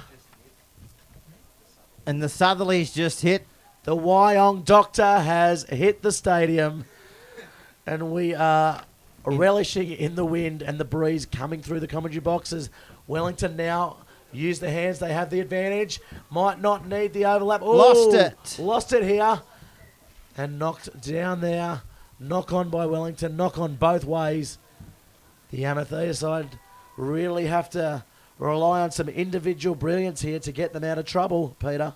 Does that mean we can put our papers down? We don't have to wave to get the air circulating around our throat, let alone our face? Yes. We need it. It has been an absolute spectacular weekend for weather here as well. They couldn't have asked for a better tournament as far as the weather goes. Not many clouds in the sky to start with, but we are just checking the Bureau as we speak. They are sort of predicting late afternoon thunderstorms here for the Central Coast. That's going to be a try. Samuels is in. Good option there, going the blind side. Great, smart Sevens Rugby there. They have the man advantage, where the Yamaha are having the players sent to the sin bin. And so I feel this game is out of their grasp now with a score 17-5. 30 seconds to go as well. So there'll be no rush to take the conversion of the Samuels try. With the opportunity, it's Alessio brought it back, as you can see, 22 metres out. Right boot strikes it, curls around. No change. So the Bar TV scoreboard, it's still reading here on finals day. 17 points to 5 as the siren blows us all away in the background. Yes, so that'll be full time here. One more play to go. Can Yamaha put one more try on the board to instill a bit of pride in that bright red jersey that we are so fond of here in the Bar TV commentary box. Of course, getting into the business end of the tournament, if you wanted to tweet us through, it's hashtag Bar TV Sports as they come up the middle. Little step on the inside. He has support. Samuel's looking for him. Samuels can't get to the ball carry, but he's got the ball now. He's lost it. Yeah, that's knocked forward, and that's going to be full time. That's all she wrote. Hashtag Bar TV Sports or hashtag CC7s to get in contact with the commentary team, as you guys have been doing all day. And let us know what you thought if you're across the ditch of this Wellington side who have been able to come away victors by 12 points in the end, by 17 points to 5. Well, yes, and that's why they're the favourites for the tournament, this Wellington side. At the end of the day, they converted all their points, did what they had to do, and got through to the final of the Cup. They're through. A chance to win $20,000, Peter. No. What would you do with $20,000? We'll just go over to the road over here and put it through the dollar pokies. Yes, and double it up. That's right. Of course, we do urge you all to gamble responsibly at home. I tell you what, I thought you would have done is fill your boat up. Yeah, I need it on Lake Macquarie. I haven't been on a boat in Lake Macquarie. I can't afford a boat. Last time I was on a boat was with you, I think. Yes, we do often That go was fishing. a while ago. We do often go fishing, don't we, Pete? We haven't found some beautiful fish in that lake for a while. Actually, you know what? Where you go fishing in that lake, they found a shark the other day. Yeah, sharks in the lake. Big one. I'm not scared, though. You'll be there. I'll tell you what. You'll reel a shark in. You probably will. reel a few sharks in over the time too. Yes. Do you like shark? They call me. They They call me the shark hunter. Do they? Yes. Go out with your spear. Spear gun in tow, wetsuit. Look in They the call me park. shark bait. That's how impervious to the shark scent I am. I actually cut myself just to make sure the sharks come and attack me, Peter. Is that right? Yeah, that's how I roll. Come and get his. That's how you roll. I'm Come not and scared get of ya. sharks, mate. Oh, here we go, Gareth. This is going to be These sides are a not scared of bolter. each other as well. Devina versus a Red Rock as we go through both teams in the middle, in the huddle, as the Fijian way is meeting in the middle, touching hands and hoping that they can come away with a win. This is going to be an absolutely, and I say it all day, it's going to be a cracker of a game, but this one is going to be breakneck speed, frenetic rugby, end-to-end stuff, the width of the field, you name it. This game's going to have it all. Maybe a bit of through the legs as well. As they come now for the kickoff. The Devina side in the blue, Red Rock in the red. Coming now, both sides hailing from the Coral Coast. Ball coming down. And it's danger here for the Red Rock side, and the ball goes out. Great attacking opportunity to start off here for the Devina side. One of the tournament favourites here.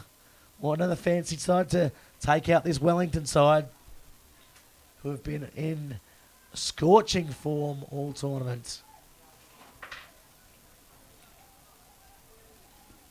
As we come now for the first line out of the match. Going up and holding the ball, coming through the other end there, the Devina side. Good strength, and the ball coming over, and yes, he has scored the big number 3, Marta.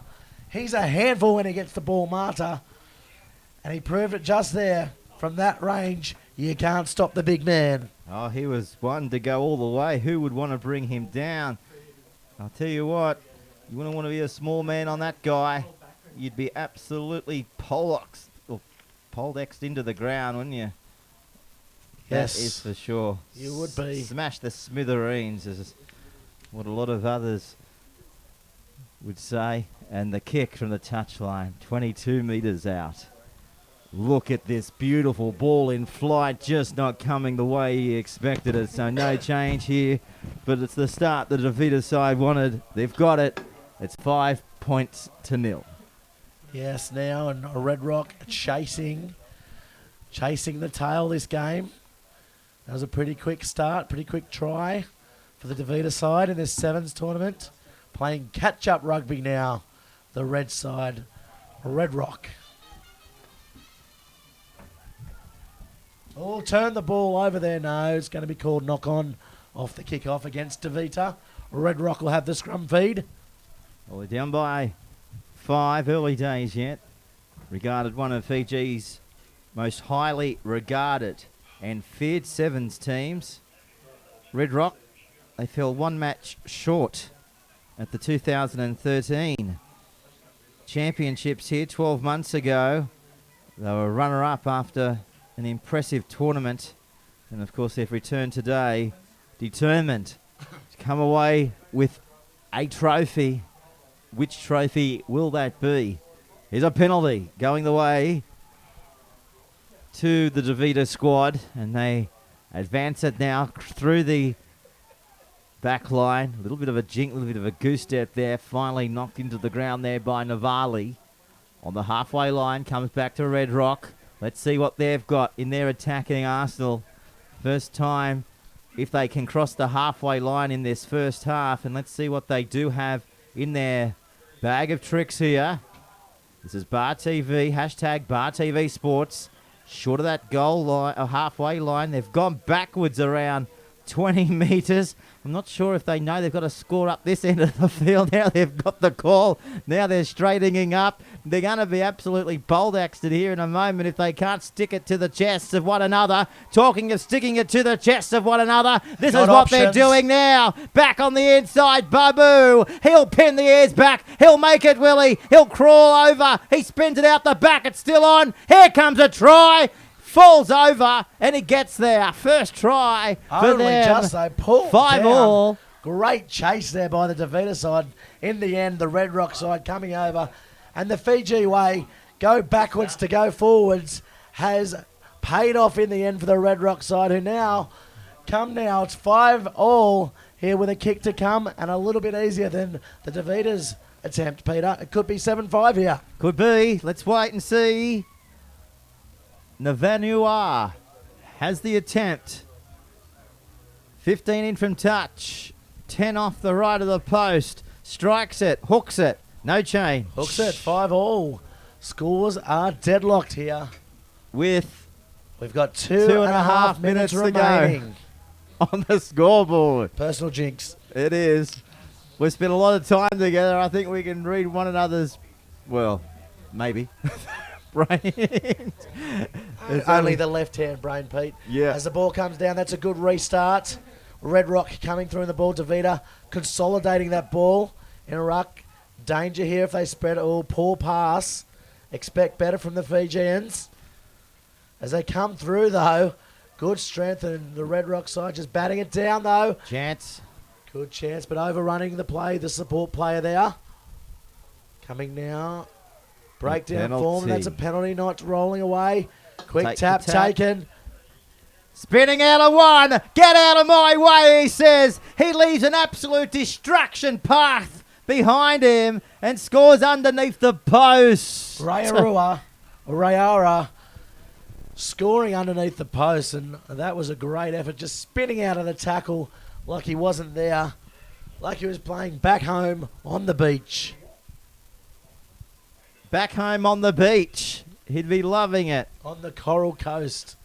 Of course, the winner of this tournament getting to play in the Coral Coast Sevens tournament. To one of their coaches earlier this morning, and he said no wonder they're really technical with their feet and they know how to sidestep, trying to get around all those potholes in the nation. Yeah. You don't have the players coming at you. You've got the potholes to and that's why they're good. Dodge. With their I tell you what, they're so good on their feet, aren't they, Fijians? Very effective. So the scoreboard, it clocks away. It's 12-5. Devina leading the way over Red Rock. 7-point margin. 40-odd seconds to go. Oh, that's a good high kick. And got height, hasn't it? Knocked him on the head. Knocked forward off the shoulder, but no, referee doesn't pick it up as they come over to the 22-metre line. Oh, pops out the back there. That's going to be a penalty, though. Just laying on the ball, not rolling away.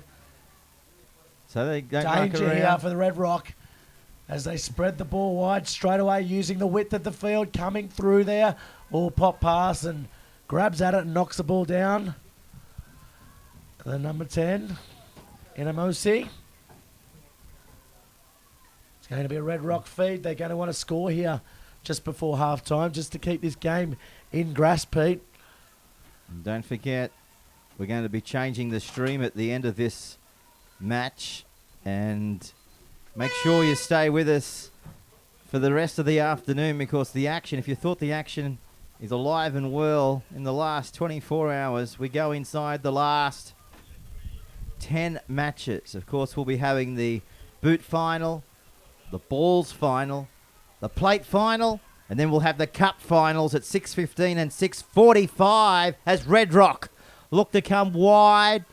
Oh, chips ahead. Probably a mistake. Need to hold on the ball. This is the last play of the game. The halftime hooter has gone, coming through there, the Devina side, and that's going to be called a knock on there. And that's going to be halftime as the referee calls it. And what a great half of Sevens rugby. The Devina side leading 12 points to 5. 7-point ball game, anyone's match. And that is half time here in the second semi-final of the tournament. They are leading, as Gareth mentioned, by 12 points to 5 in a highly entertaining game. That is for sure. The fans have loved it. They have probably got attendance over the last few days in excess of 5,000, a few thousand each day. Probably 5,000 passed through the gates. But a lot more on the stream. Yeah, a lot more viewing at home. So what we'll do, we'll take a break after this match, won't we? Then we'll come back, then we'll get into the finals here, starting with the cup, or the boot finals, of course. Yes, we can't wait.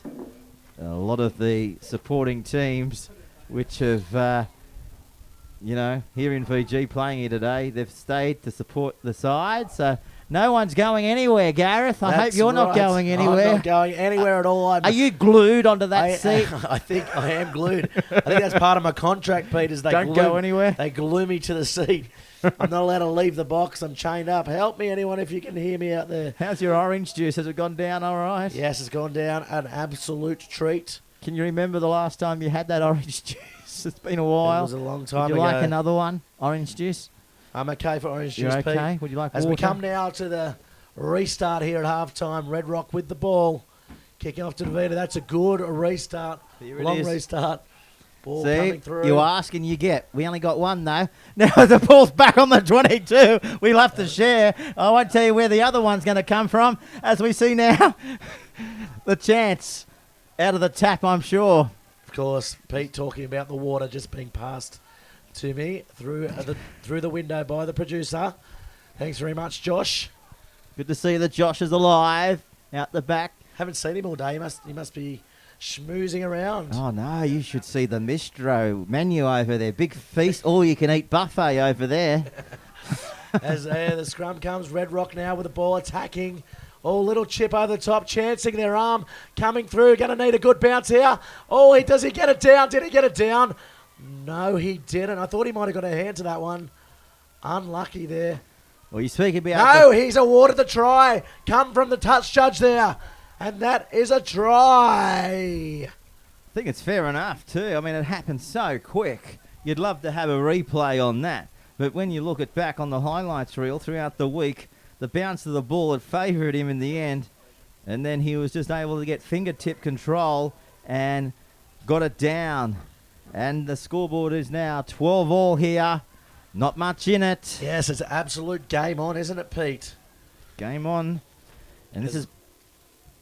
We look to see the Red Rock side turning this restart into an attacking opportunity. They're all calling for it. They're pointing where they want it. Out wide here. And they get it where they want it.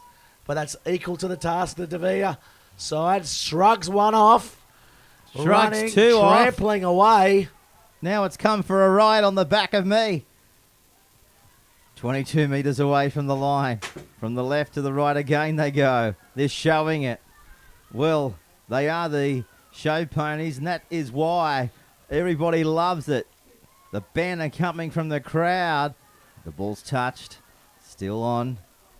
as A they little approach dummy. Oh, outside poor their execution 22. there. Yeah, wasn't quite what they wanted, was it there, Had a Gareth? couple- This might be what they want, though. But no support came. They go down, 5 short of the halfway line.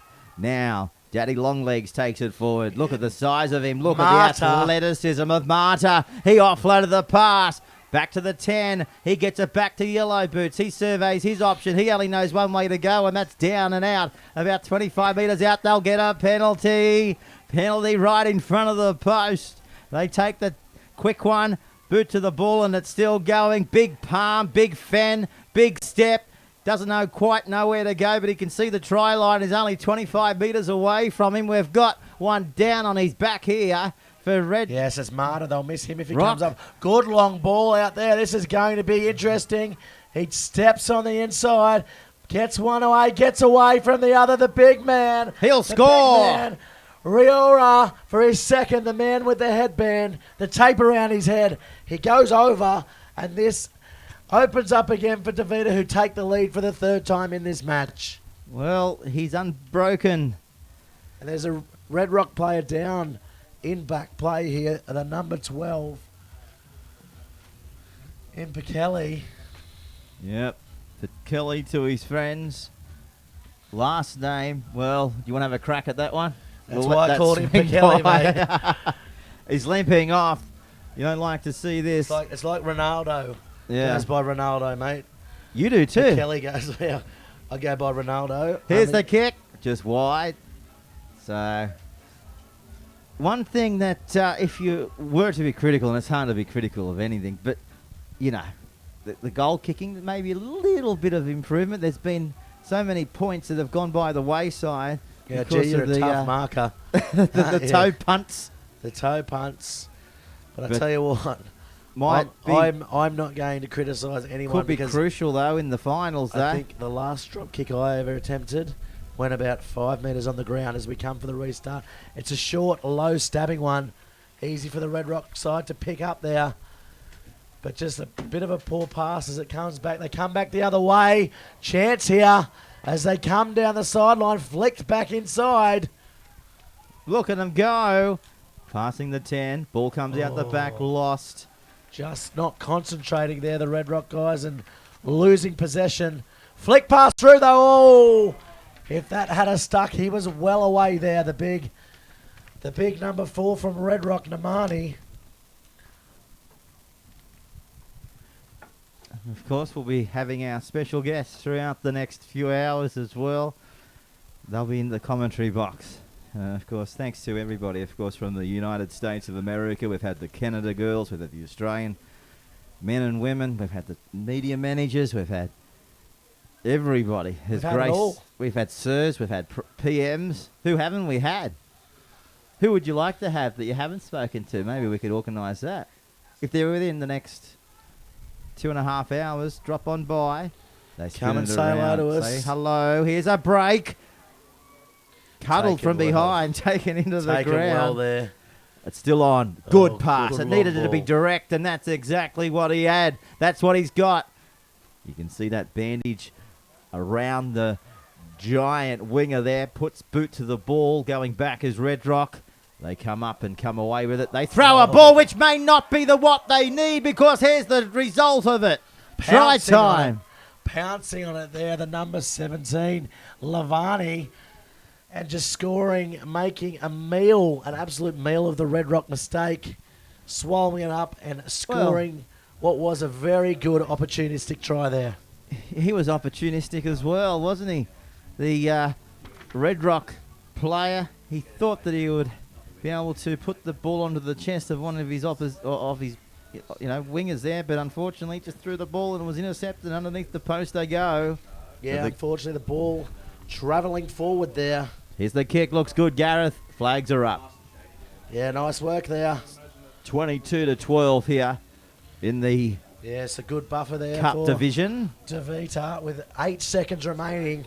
This game is pretty much over as they walk back to the halfway line. We'll get one more play in as the hooter just about to sound, yes, as it does. And I've just been counting that in my head. I haven't even got a stopwatch as the Red Rock side coming out now, looking to attack, putting more points on the board. Turns inside. Good hands, keeping the ball. Throwing the ball out, and that wind is so strong, pushing the ball into Devina's hands. Kicked forward there, the ball might go out, and yes it does, and that is going to be game over. Alrighty, well that pretty much brings this session to an end. So don't go anywhere, we're going to be coming back on the other side of the break on a new link. So head across to the Central Coast Sevens website and follow the links and follow the last one of the day. Yes, Of and course, it's which will be the afternoon the session. big matches, isn't it? The finals, the grand finals. This is what we're it's here all for. about. This is why we're here. I'm excited. There's 8 games to go. 8 more games, and they're all finals. Everything to play for, Pete Jolly. Yeah, are you excited? I'm so excited. You going to get through it all right? I'm going to get through it. I'm just going over there to the massage table and get a little throat massage. Good on you. Have fun. I While will. you do that, I'll take a break. And we'll be back for the few more games to go in the finals. Change the link, and you'll be back with Gareth and Mr. Jolly fairly shortly. They also had a